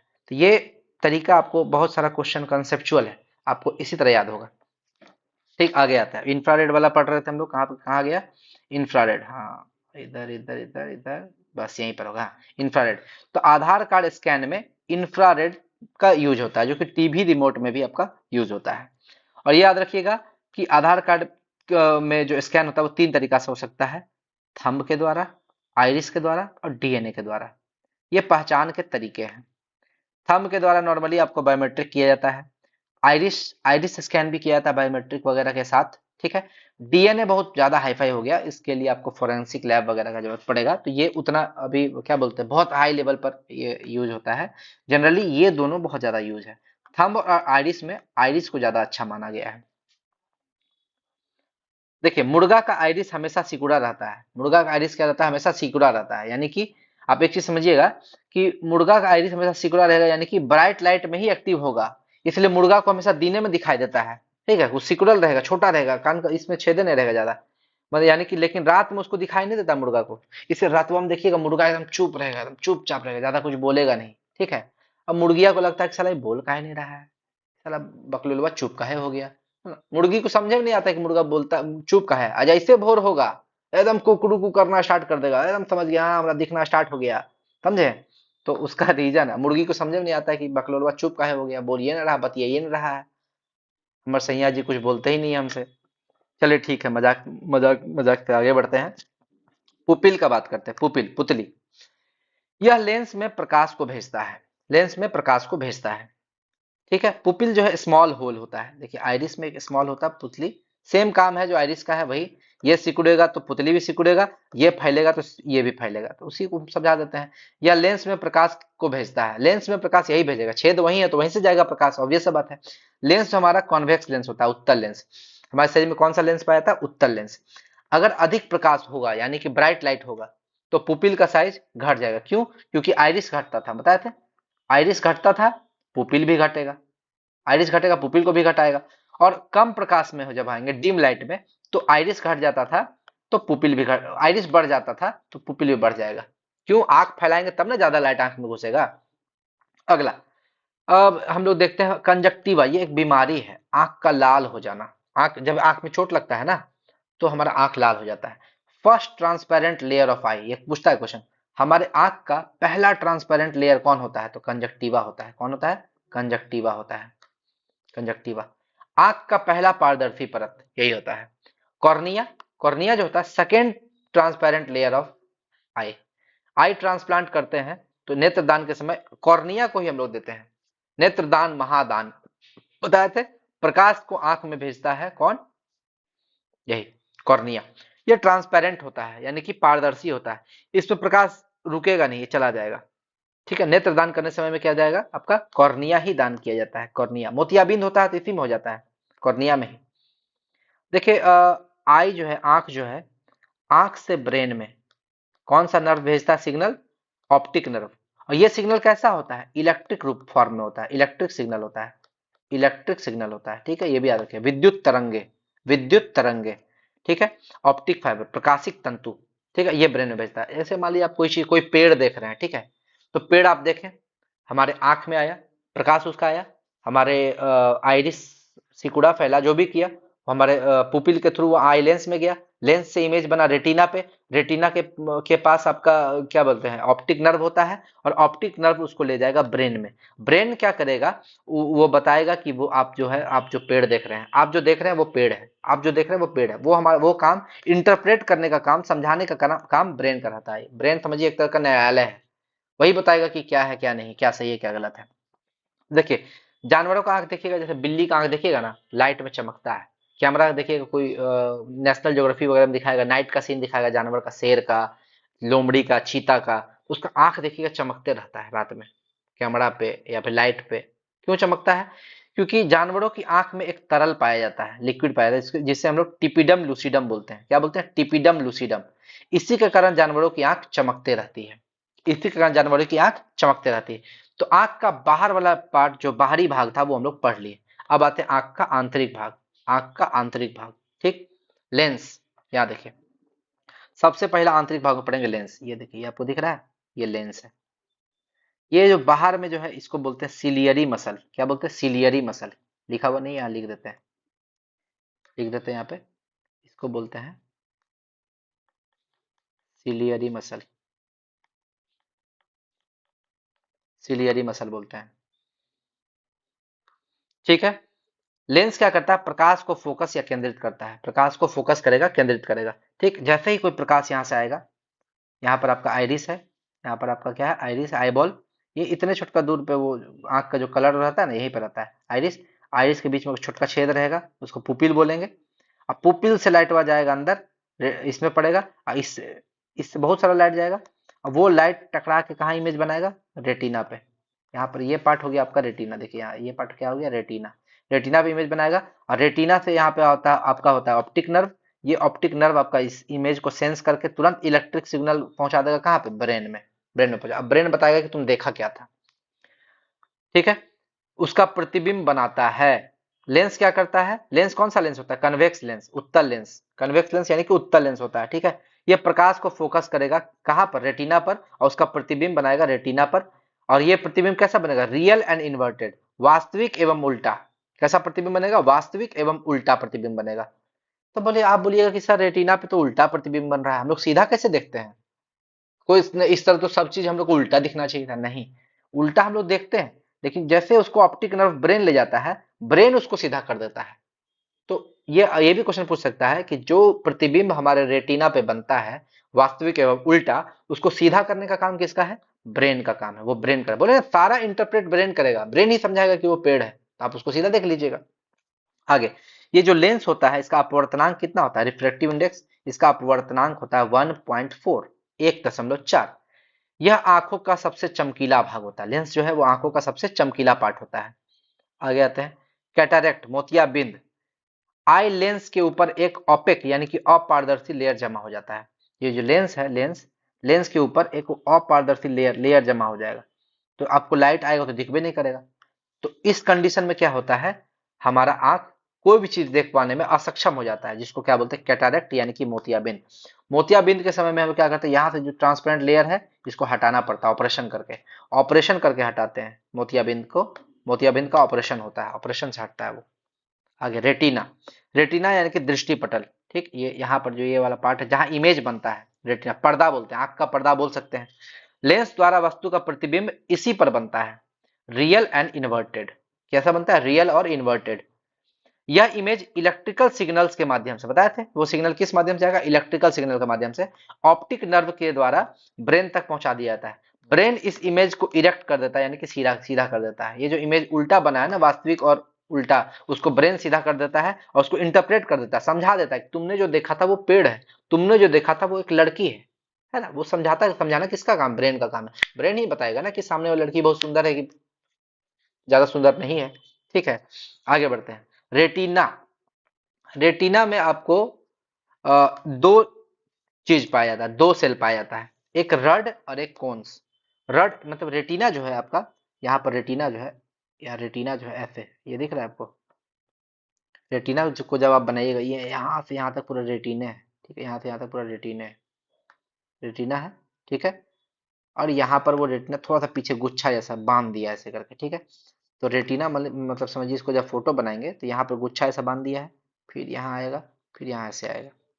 ठीक, तो यहाँ ये जो बंधा हुआ है रेटिना, इसमें दो चीज होगा, एक आपका रड जैसा होगा ऐसे, रड जैसा होगा, एक कोन्स जैसा होगा ऐसे, कोन्स जैसा, कोन्स जैसा, फिर रड जैसा। इसका गुच्छा, बहुत समूह होगा इसका, एगो दूगो नहीं होगा, इसका समूह होगा। रड जैसा जो होता है उसको छड़ बोलेंगे, और कोन्स जैसा उसको शंकु बोलेंगे। ठीक है, रड सेल जो है वो रोडोप्सिन सेल से बना होता है। किससे बना होता है? रड जो है वो रोडोप्सिन सेल से बना होता है, कोन जो है वो कोडोप्सिन सेल से बना होता है। कोई दिक्कत नहीं है। रड जो है वो हम लोग को डिम लाइट में देखने में मदद करता है, और कोन जो है वो हम लोग को ब्राइट लाइट में देखने में मदद करता है, और कोन जो है वही कलर आइडेंटिफाई करता है। तो आप याद रखिएगा, सी से कोन, सी से कलर, सी से कोन, सी से कलर। ठीक है, आगे बढ़ते हैं। सबसे मजबूत जो आपका होता है रड सेल, वो उल्लू में होता है। यानी कि इसीलिए डिम लाइट में सबसे अच्छा उल्लू देख लेता है, रात में बढ़िया देखता है उल्लू। उल्लू जो है दिन में बढ़िया देख लेता है, रात में बढ़िया देख लेता है। क्यों? क्योंकि उसमें रड सेल जो है, यानी कि रोडोप्सिन सेल अच्छा होता है, वो डिम लाइट में देखने में मदद करता है। विटामिन ए की कमी से, जब हमारे शरीर में विटामिन ए की कमी हो जाए तो रड सेल की कमी हो जाती है, जिससे हम डिम लाइट में यानी कि रात के अंधेरे में नहीं देख पाते हैं। इस बीमारी को बोलते हैं नाइट ब्लाइंडनेस। किसकी कमी से होता है नाइट ब्लाइंडनेस? यानी कि रतौंधी। नाइट ब्लाइंडनेस को हिंदी में क्या बोलते हैं? रतौंधी। रतौंधी हो जाता है विटामिन ए की कमी से। क्यों हो जाता है रतौंधी? क्योंकि इस रतौंधी, विटामिन ए का कमी हो गया हमारे शरीर में, और इससे रड सेल का कमी हो गया है। जो रड सेल हम लोग को डिम लाइट में देखने में मदद करता था, रतिया में देखने में मदद करता था, रड सेल है ही नहीं, तो हम देख ही नहीं पाएंगे। हो गया रतौंधी। आगे, कौन सेल? ये कलर आइडेंटिफाई करता है। जो हम लोग देखते हैं, किसी बोलते हैं किसी का शर्ट अरे लाल कलर का है, किसी का शर्ट अरे पीला कलर का है, वो कलर बताता है यही कौन सेल। कौन सेल नहीं होगा ना तो आदमी ब्लैक एंड व्हाइट हो जाएगा। ब्लैक एंड व्हाइट उसको पता ही नहीं चलेगा कलर। कौन सेल्स की कमी से हमें कलर ब्लाइंडनेस हो जाता है। देखते हैं डॉक्टर लोग, कोई भी एग्जाम जाइएगा आप, चाहे आप फौज वाला एग्जाम में जाइए, पुलिस का एग्जाम में जाइए, बहुत सारे एग्जाम है जहां आपको कौन सेल्स मजबूत होना चाहिए, कलर ब्लाइंडनेस नहीं होना चाहिए। कलर ब्लाइंडनेस चेक करता है। कलर ब्लाइंड, यह एक जेनेटिक बीमारी है। ठीक है, जेनेटिक बीमारी है। ठीक है, और इसमें रेड और ग्रीन कलर आइडेंटिफाई करने में प्रॉब्लम होता है। ये दोनों याद रखिएगा, रेड और ग्रीन कलर। रेड और ग्रीन कलर में इसमें प्रॉब्लम होता है, लाल और ग्रीन। समझ में ही नहीं आएगा आपको लाल और ग्रीन कलर। देखिए कैमोफ्लैग, कैमोफ्लैग होता है ना, कैमोफ्लैग, कैमोफ्लैग, जो आपका देखिएगा पेड़ उड़ के बीच में एकदम, जो मिलिट्री का पर्सन है वो एकदम उसी हरा कलर का ही ड्रेस पहना हुआ दिख नहीं रहा है, छुपा छुप जाता है ना, लोगों को धोखा दे देता है ना। जब आपको एकदम सामने करेगा, आखिया चमकेगा, तब दिखेगा कि अरे यहाँ तो आदमी है। जबकि पेड़े का पत्ते के पत्ते जैसा कपड़ा पहन लेता है, उसको कैमोफ्लैग बोलते हैं। तो जिसको कलर ब्लाइंडनेस होगा ना, वो कैमोफ्लैग फ्लैग को पहचान नहीं पाएगा। समझे में नहीं आया? लेकिन जो जिसका आंख एकदम स्ट्रांग होगा वो उसको पकड़ लेगा। इसीलिए मिलिट्री वगैरह में कलर ब्लाइंडनेस चेक करता है, वो दोनों का कलर एकदम परफेक्टली आइडेंटिफाई नहीं कर पाए। ग्रीन, रेड और ग्रीन का जितना पार्ट होगा ना, रेड में भी आपका बहुत तरह का रेड होगा, लाइट रेड, डार्क रेड, सबको सेम समझेगा, है ना। वो आपको रेड बता ही नहीं पाएगा, वो रेड उसको समझिए, रेड और ग्रीन में उसको कंफ्यूजन हो जाता है। आगे, ये और इसमें एक्स क्रोमोजोम प्रभावित होता है। पूछेगा आपसे कि इसमें कौन सा क्रोमोजोम प्रभावित होता है? X chromosome, x chromosome. और क्या बोलते हैं, मोस्टली फाउंड सबसे ज्यादा किसमें होता है? ये मेल्स में, पुरुषों में ज्यादा होता है। लेकिन इसकी कैरियर जो होती है, वाहक, वो महिलाएं होती है। यानी कि महिलाओं के द्वारा ही होगा पुरुषों में। अगर किसी की मम्मी को है ना कलर ब्लाइंडनेस, महिलाओं में होगा नहीं जनरली, ठीक है, होगा बहुत रेयर, नहीं ही होता है महिलाओं में। लेकिन वो कैरियर होती है, कैरियर होती है, वो अपने उसका बेटा को जरूर हो जाएगा, बेटी को हो ना हो। अगर महिला को है तो उसकी बेटी को नहीं होगा, बेटा को जरूर हो जाएगा। बेटी को हो भी सकता है, मतलब वो चांसेस है कि हो भी सकता है, नहीं भी हो सकता, लेकिन बेटा को जरूर होगा। इसीलिए पुरुषों में जो क्रोमोसोम, जो कलर ब्लाइंडनेस होता है, उसका रीजन उनकी माता ही होती है। पढ़ लीजिएगा आप, मैं झूठ नहीं बोल रहा हूँ, ये फैक्ट है। ठीक है, और एक्स क्रोमोसोम, जो महिलाएं जो कैरियर होती है उसको एक्स सी बोलते हैं। क्या बोलते हैं? एक्स सी, यानी कि सी का मतलब कैरियर। वो खुद तो उनको क्रोमोसोम नहीं है, मतलब खुद तो उनको कलर ब्लाइंडनेस नहीं है, लेकिन कलर ब्लाइंडनेस की वाहक है, वो ले जा रही है कहाँ? अगले पीढ़ी में, यानी कि अपने बेटे में, एक्स सी। आगे आते हैं जेरोप्थेल्मिया। जेरोप्थेल्मिया क्या है? इसमें कॉर्निया ड्राई हो जाती है, और ये भी विटामिन ए की कमी से होती है।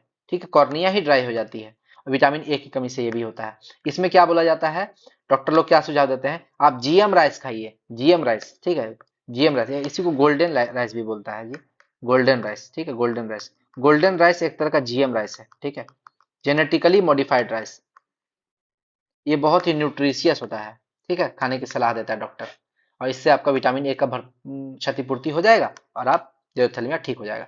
सिलियरी मसल, यानी कि पक्षाभी मांसपेशियां, यहाँ देखिए सीलियरी मसल, ये जो ये दोनों है, ठीक है, ये दोनों सीलियरी मसल है। इसका क्या काम है, देखते हैं इसका क्या काम है।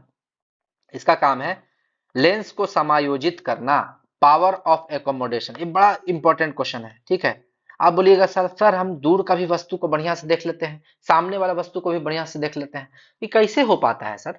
तो इसका आंसर ये है, जो सिलियरी मसल है, जब दूर की वस्तु को देखते हैं वो ऊपर की ओर उठ जाती है, यानी कि ये दोनों जो है, ये दोनों जो यहाँ पर है, अब ये दोनों छोटा हो जाएगा, इतने दूर आ जाएगा, और ये भी इतना नीचे आ जाएगा, ऊपर उठ जाएगा, तो लेंस थोड़ा सा आगे नहीं चल जाएगा, ठीक। ये दोनों ऊपर उठ जाएगा, और ऊपर उठ जाने से क्या होगा, देखिए लेंस जो है वो पतला हो जाएगा, अच्छा लेंस चपटा हो जाएगा, ठीक है। ये दोनों ऊपर उठेगा, ये दोनों ऊपर उठेगा, तो लेंस को ऊपर खींच देगा, तो लेंस क्या होगा, पतला हो जाएगा, लेंस जो है पतला हो जाएगा। यही जब और नीचे आ जाएगा, ये दोनों और नीचे आ जाएगा, तो लेंस को दबा देगा, तो लेंस मोटा हो जाएगा, ठीक। दूर का वस्तु देख रहे हैं तो ये ऊपर चल जाएगा ये दोनों, और लेंस को क्या कर देगा, मोटा कर देगा। आगे बढ़ते हैं, कहाँ गया, हाँ। जब दूर की वस्तु देख रहे हैं तो लेंस क्या हो जाएगा, पतला हो जाएगा, क्यों? क्योंकि सिलियरी मसल जो है, पक्षाभिक मांसपेशियां ऊपर उठ जाती है। जब निकट की वस्तु देखते हैं तो लेंस मोटा हो जाएगा, क्यों? सिलियरी मसल नीचे की ओर खींच जाएगी। Minimum distance of distinct vision, ठीक। जब हम लोग सामने का वस्तु देखते हैं तो 25 सेंटीमीटर तक का वस्तु को हम लोग अच्छे से देख लेते हैं। अगर 24 सेंटीमीटर पर कोई वस्तु रखा हुआ है, उसको अच्छे से नहीं देख पाएंगे, क्यों? क्योंकि मिनिमम डिस्टेंस जो है, जिसको हम लोग अच्छे से देख सकते हैं, डिस्टिंक्ट विजन मतलब अच्छा से देख लेना, अच्छे से देख लेने का मिनिमम दूरी है 25 सेंटीमीटर। उससे कम की दूरी के लिए हम लोग का आंख जो है पावर ऑफ एकोमोडेशन यानी कि समायोजित नहीं कर पाएगा। लेंस जो है, लेंस मोटा पतला होके उसको एडजस्ट कर लेता है रेटिना पर। देखिए लेंस अगर मोटा हो गया तो भी इमेज कहाँ बनेगा, रेटिना पर ही। लेंस पतला होगा तो भी इमेज कहाँ बनेगा, रेटिना पर ही। लेंस पतला और मोटा इसलिए होता है ताकि इमेज जो है रेटिना पर ही बने। रेटिना एक पर्दा है, पर्दा हमारे आंख का पर्दा है। अगर रेटिना नहीं होगा तो हम लोग इमेज देख ही नहीं पाएंगे। इसीलिए लेंस पतला और छोट मोटा होता है। किसकी मदद से? सिलियरी मसल की मदद से, पक्षाभी मांसपेशियों की मदद से। अब इसमें देखिए, इससे कम दूरी पर रखे वस्तु का प्रतिबिंब रेटिना पर नहीं बनेगा, यानी 25 सेंटीमीटर से कम दूरी पर कोई वस्तु है, उसका प्रतिबिंब रेटिना पर नहीं बनेगा, जिससे हम उस वस्तु को नहीं देख पाते हैं। कोरॉइड, रक्त पटल। कोरॉइड क्या होता है? रेटिना तथा अन्य आवश्यक भागों को रक्त यानी कि ब्लड और न्यूट्रिएंट्स की आपूर्ति करता है। यहाँ पे ये जितना भी पार्ट है उस सब पार्ट में ब्लड को ले जाने का काम और न्यूट्रिएंट्स को ले जाने का काम किसका? कोरॉइड का है। रक्त पटल, रक्त पटल ही इसका नाम है, रक्त ले जाता है। एक्वस ह्यूमर, देखिए ये आपका लेंस है और ये आपका सिलियरी मसल है। यहाँ बीच में कुछ स्पेस आपको खाली दिख रहा है, इतना दूर ये स्पेस खाली है। यहाँ पर एक लिक्विड होता है, तरल होता है, जिसको बोलते हैं एक्वस ह्यूमर। एक्वस ह्यूमर, जिसको नेत्रोद, हिंदी में क्या बोलते हैं? नेत्रोद। और लेंस के पीछे आंख के अंदर में यहाँ पर भी एक लिक्विड भरा होता है, इसको बोलते हैं वाइट्रियस ह्यूमर। विट्रियस ह्यूमर यानी कि काचाभ द्रव, काचाभ द्रव, ठीक है, यहाँ काचाभ द्रव बोलते हैं। दोनों जगह आपका क्या है, लिक्विड भरा हुआ है। तो ये एक्वस ह्यूमर जो बाहर में जो है, ये क्या करता है? लेंस का रक्षा करता है। आंखों में चोट लगेगा तो ये बचाएगा ना, जैसे आंख में चोट लगे, ये लिक्विड जो है नेत आई लेंस को बचाता है, लेंस की रक्षा करता है। तो एक्वस ह्यूमर का काम क्या है? लेंस की रक्षा करना। और जो विट्रस ह्यूमर है, विट्रस ह्यूमर, इसका काम क्या है? रेटिना, ये रेटिना पर्दा को बचाता है। ये मान लीजिए इंटरनल चोट लग गया कहीं पर, एकदम जोर से लगे, रेटिना को बचाएगा। आंखों को गोल करने में यही मदद करता है, ये जो लिक्विड है आंखों को गोल करने में यही मदद करता है, आंखों को आकार प्रदान करता है। ये लिक्विड अगर निकल जाए ना आंखों में, मान लिया आंख में किसी का जोर से चोट लग गया एकदम भयानक, यहाँ से लिक्विड अगर निकल गया, आंखवा हो जाएगा चपटा। यही लिक्विड कारण हम लोग देख रहे हैं, इतना बड़ा भाग में पानी भरल है। गुब्बारा में पानी भरिएगा तो फूल जाता है, कैसे? वैसे ही इसी पानी की वजह से आंख जो है गोल दिख रहा है हम लोग, छुइएगा थोड़ा थोड़ा आंख धसेगा, यही लिक्विड दबता है, धंसता है आंख। यही आंखों को गोल रंग, गोल कलर, गोल जो आकार वो है प्रदान करता है। आगे, येलो स्पॉट और ब्लाइंड स्पॉट, ये दो चीज आपको समझना है। येलो स्पॉट को बोलते हैं मैक्यूला। मैक्यूला, यहाँ देखिए, यहाँ मैक्यूला बनाया है, येलो स्पॉट।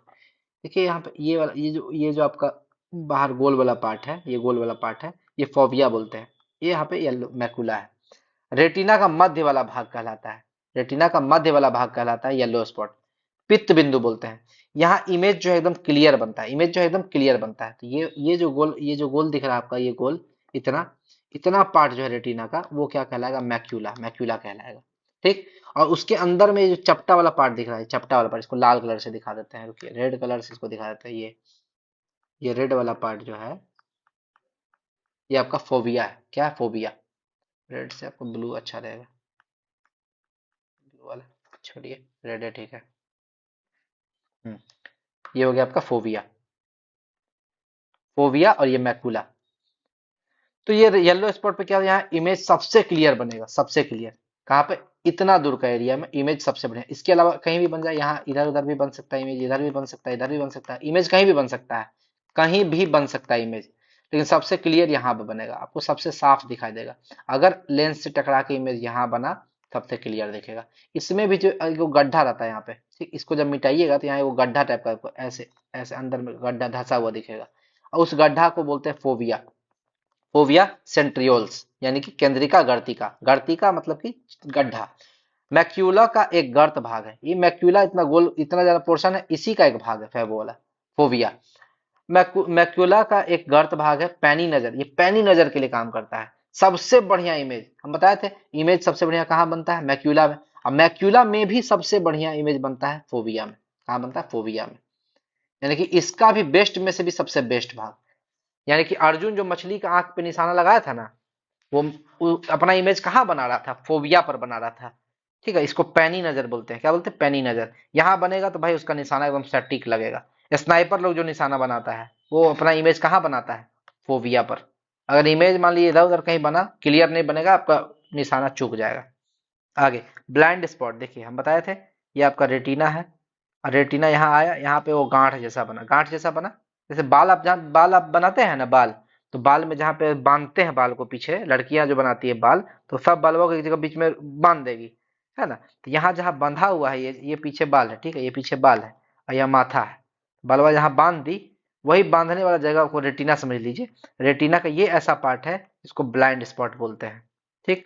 ब्लाइंड स्पॉट, अंध बिंदु, जहां ऑप्टिक नर्व आकर रेटिना से मिलती है। तो ये हो गया ऑप्टिक नर्व और ये रेटिना, दोनों कहां पर मिला? जहां पर बंधाता है बाल, तो यहां पर मिला, तो इसको बोलते हैं ब्लाइंड स्पॉट। ऑप्टिक नर्व आकर रेटिना में प्रवेश करती है, यहाँ प्रकाश नहीं पहुंच पाता है, अतः यहाँ वस्तु का इमेज फॉर्म नहीं होता, हम वस्तु को देख नहीं पाते। समझ में आ गया? ब्लाइंड स्पॉट पे हम लोग कोई भी वस्तु को देख नहीं पाएंगे। कैमरा, कैमरा का फंक्शन होता है हमारे आंख की तरह, ह्यूमन आई की तरह। ठीक है, इसमें फिल्म या रील, जो उसमें फिल्म या रील होता है वो रेटिना की तरह काम करेगा। डायफ्राम, अपर्चर, डायफ्राम यानी कि उसको वो आइरिस की तरह काम करेगा। अपर्चर यानी कि द्वार, वो पुपिल की तरह काम करेगा। और लेंस जो है आई का लेंस की तरह, उत्तल लेंस, दोनों में उत्तल लेंस होता है दोनों। तो ये आपका कंपेरिजन है कैमरा और ह्यूमन आई का, सेम है दोनों का फंक्शन। हमारे आंख में जो रेटिना होता है उसी तरह बनाता है कैमरा में रील और फिल्म। हमारे आंख में जो आइरिस होता है उसी तरह होता है डायफ्राम। हमारे आंख में पुपिल होता है उसी तरह कैमरा में होता है अपर्चर। हमारे आंख में लेंस है तो उसमें भी एक लेंस है। तो ये कंपेरिजन हो गया दोनों का, सिमिलैरिटी। अब देखिए ग्लूकोमा और ट्रैकोमा, ये आंख की बीमारी है। आंख की बीमारी है, इसमें आई के अंदर डॉट डॉट स्पॉट हो जाते हैं। क्या होते हैं? डॉट डॉट स्पॉट आंख के अंदर हो जाता है। ठीक है, ये एक बीमारी है। और अगला आंख का बीमारी क्या है? ट्रैकोमा। इसमें चीजें जो हिलती डुलती नजर आएगी आपको चीज, क्योंकि इसमें क्या होता है, इमेज जो है रेटिना पर एकदम फोकस नहीं, एक जगह फोकस नहीं होता है। कभी यहाँ बनेगा तो कभी यहाँ बनेगा, कभी यहाँ बनेगा, उसका प्रतिबिंब एक जगह नहीं बनता है, इसीलिए जो हम लोग चीजें जो है वो हिलती डुलती नजर आती है। आगे और बहुत तरह का दोष है आपका, मायोपिया, हाइपरमेट्रोपिया, हाइपरमेट्रोपिया, प्रेस बायोपिया, है ना, प्रेस बायोपिया, बायोपिया, है ना, और एस्टिग्मेटिज्म, एस्टिग्मेटिज्म। तो ये सब बीमारी आप जब फिजिक्स में आई वाला चैप्टर पढ़ेंगे तब पढ़ना था, लेकिन हम आपको अभी ही बता दे रहे हैं, हम आपको फिजिक्स वाले चैप्टर में नहीं पढ़ाएंगे, इसको हम अभी ही बता दे रहे हैं। सबसे पहले आपका आता है मायोपिया यानी कि निकट दृष्टि दोष। इसमें निकट की वस्तु साफ दिखाई देती है परंतु दूर की वस्तु साफ दिखाई नहीं देती है। नाम से मत जाइएगा, नाम निकट दृष्टि लगेगा, निकटे की वस्तु नहीं दिखेगा, निकट दृष्टि दोष। लेकिन उल्टा है, निकट का दिखेगा दूर का नहीं दिखेगा। निकट की वस्तु साफ दिखाई देती है और दूर की वस्तु साफ दिखाई नहीं देती है। इसमें इमेज रेटिना से पहले बन जाता है, यानी कि रेटिना है उससे पहले इमेज बन जाएगा, जो इमेज आया वो रेटिना से पहले बन जाता है। इसको करेक्ट करने के लिए कॉनकेव लेंस यानी कि अवतल लेंस लगाते हैं। तो ये हो गया आपका अवतल लेंस, कॉनकेव लेंस। ठीक है, तो आफ्टर करेक्शन, ये करेक्शन से पहले, इससे पहले बन रहा था, और जैसे करेक्शन कर दिए, लेंस लगा दिए, चश्मा पहना दिए इसको, तो क्या होगा, इमेज रेटिना पर बनने लगा। ये हम लोग का आंख का लेंस है, उसके बाहर है ना चश्मा पहनेगा जी, तो चश्मा पहन लिया तो अवतल लेंस का चश्मा पहना, तो ये जो इमेज था उसको थोड़ा सा दूर किया, फिर ये रेटिना पे बन गया। आगे, इसका कारण क्या है मायोपिया का? आंख की पुतली का लंबा हो जाना। आंख का पुतली जो है, आपका पुपिल, लंबा हो जाता है, और कॉर्निया जो है, कॉर्निया की वक्रता, कर्वेचर बढ़ जाता है। कॉर्निया का वक्रेचर, कर्वेचर जो है वो बढ़ जाता है। हाइपरमेट्रोपिया का बात करें, दूरदृष्टि दोष, नाम पे मत जाइएगा, दूरदृष्टि दोष, लग रहा है कि दूरदृष्टि में दोष है, लेकिन नहीं, दूर का वस्तु आपको साफ दिखाई देगा, दूर का वस्तु आपको साफ दिखाई देगा, निकट का वस्तु साफ दिखाई नहीं देगा। इसका इमेज रेटिना के बाहर बनेगा। इसमें क्या था, रेटिना से पहले बन रहा था, इसमें रेटिना के बाहर बनेगा। यहाँ रेटिना, यहाँ रेटिना है, रेटिना के बाहर बन रहा है इमेज। इसमें क्या करेंगे, ठीक करने के लिए कॉन्वेक्स लेंस लेंगे। उसमें कॉनकेव लिए थे, इसमें कॉन्वेक्स लेंगे, उत्तल लेंस लेंगे, ठीक है, कॉन्वेक्स लेंस लेंगे, ठीक है, और इससे क्या होगा, रेटिना पर बनने लगेगा। आगे, कारण क्या है इसका, आई बॉल का सामान्य से अधिक छोटा हो जाना। हम लोग को जो आंख का गोलक है, आई बॉल है, वो छोटा हो जाता है, आवश्यकता से अधिक, सामान्य से अधिक छोटा छोटा हो जाता है। कॉर्निया जो है बहुत अधिक चपटा हो जाता है, और पुतली जो है वो भी छोटा हो जाता है। पुतली भी छोटा, यहाँ बढ़ जाता था, या इसका जस्ट अपोजिट होगा, पुतली लंबा होगा तो वहां छोटा हो जाएगा। कॉर्निया वक्रता बढ़ जाएगा, तो कॉर्निया का वक्रता यहाँ पे क्या हो जाएगा, चपटा हो जाएगा, कम हो जाएगा। अब आते हैं प्रेस बायोपिया, जरा दृष्टि दोष। जरा का मतलब ही होता है बूढ़ा, ठीक है, तो ये सामान्यतः ओल्ड एज में होती है, ये बुढ़ापे में होती है। आई लेंस अपनी लचीलापन खो देता है, आई लेंस जो अपना लचीलापन को खो देता है और आकार बदलने में असमर्थ हो जाता है, जिससे क्या होता है, आंख आंख जो है वो प्रकाश को रेटिना पर सही तरीके से केंद्रित नहीं कर पाती है, और चीजें हम लोग को धुंधली दिखाई देती है। जैसे दूर का वस्तु है ना, दूर का वस्तु है तो क्या करेंगे हम लोग को, आई लेंस जो है चपटा हो जाएगा, और सामने का वस्तु है तो आई लेंस मोटा हो जाएगा, मोटा हो जाएगा। तो ये चीज प्रेस बायोपिया में नहीं हो पाता है, क्यों? क्योंकि लचीलापन खो दिया, तो ना तो पतला होगा ना तो चपटा होगा, बड़ा धीरे धीरे होगा, लंबा एकदम धीरे धीरे, आंख बुढ़ा लोग एकदम गौर से देखेगा, तब जाके कुछ दिखेगा। देखते हैं एकदम गौर से देखता है, एकदम सामने आके, पेपरवा में एकदम सामने आके पढ़ता है वो लोग। क्यों? वो लोगों को प्रेस बायोपिया हो जाता है, बहुत दिक्कत होता है उन लोग को, चीज जो है उनको धुंधला दिखना पड़ता है। इसमें डॉक्टर क्या करता है, बाइफोकल लेंस लगाएगा, यानी प्रोग्रेसिव लेंस लगाएगा इसमें, ठीक है। प्रोग्रेसिव लेंस का मतलब होता है कि more than one focal area, मतलब एक से ज्यादा फोकल एरिया होगा उसका, और जो फोकल एरिया उसको शूट कर जाए, जैसे मान लीजिए आपको लगा दिया है वो फोकल लेंस आपका 2 सेंटीमीटर का, 4 सेंटीमीटर का, 5 सेंटीमीटर का, जो भी है वो लगा दिया, और उस तरह से आपको जो उसको शूट कर जाए, है ना, वो उस हिसाब से रेटिना पे इमेज बना देगा। प्रोग्रेसिव लेंस, जिससे अलग अलग दूरी पर स्पष्ट रूप से देखा जा सकता है। मान लीजिए यहाँ पर दूरी 5 सेंटीमीटर पर रखा हुआ है, तो वो दूसरा फोकल लेंथ वाला, उसको मान लीजिए फोकल लेंथ 4 सेंटीमीटर वाला है, वो रेटिना पर इमेज बना रहा है। वही आपका 6 सेंटीमीटर पर अगर कोई दूरी रखा हुआ है, वस्तु रखा हुआ है आंख से, तो हो सकता है फोकल लेंथ आपका 5 सेंटीमीटर वाला है, वो उसको इस पे फोकस कर दे। तो अलग अलग फोकल लेंथ डाला जाता है उसका चश्मा में। प्रोग्रेसिव लेंस में एक फोकल लेंथ नहीं होता, बहुत सारा फोकल लेंथ होता है, फोकल एरिया होता है, तो वो आपका दूरी के हिसाब से वस्तु को एडजस्ट कर लेता है। जितना दूरी पर है वो अलग अलग फोकल लेंथ वाला लेंस उसको अलग अलग तरीके से एडजस्ट कर लेगा। एस्टिग्मेटिज्म, ये लास्ट बीमारी है, दृष्टि वैमनस्य। इसमें क्या होता है, आई लेंस का कर्वेचर यानी कि वक्रता ही बदल जाता है, वक्रता अनइवन हो जाता है, जहां तहां आई लेंस का जो है आपका कर्वेचर, जैसे यहाँ ऐसे टेढ़ा मेढ़ा होना चाहिए, कैसे आई लेंस हमारा ऐसे होना चाहिए, उत्तल है तो, लेकिन ये क्या होगा, कहीं बढ़ जाएगा, कहीं घट जाएगा, कहीं बढ़ जाएगा, कहीं घट जाएगा, तो इसका इमेज भी सही से नहीं बनेगा। तो हमारे आई लेंस के कर्वेचर में डिफेक्ट आ जाता है। इसको करेक्ट करने के लिए सिलिंड्रिकल लेंस लगाते हैं। कैसा लेंस लगाते हैं, सिलिंड्रिकल लेंस। आपको हर लेंस किसको ठीक करने में कौन सा लेंस लगाते हैं, क्या होता नहीं होता है, वो आपको याद रखना पड़ेगा। तो इतना ही था मेरा वीडियो, और अगर आपको मेरा वीडियो अच्छा लगा हो तो मेरे चैनल को जरूर लाइक शेयर और सब्सक्राइब कीजिएगा, लाइक शेयर और सब्सक्राइब कीजिएगा, ठीक है। अधिक से अधिक लोगों को शेयर कीजिए ताकि मेरे वीडियो का लाभ ज्यादा से ज्यादा लोगों को हो सके। और आपको अगर मेरा वीडियो अच्छा लगे तो जरूर इस चैनल को सब्सक्राइब करके ही जाइएगा, सब्सक्राइब करके ही जाइएगा। बहुत लोग वीडियो देखते हैं, सब्सक्राइब नहीं करते हैं, ठीक है। हमें भी मोटिवेशन मिलेगी अगला वीडियो बनाने में। चलिए ठीक है, आप लोग का एग्जाम जो है, आगामी एग्जाम, उसके लिए आप लोगों को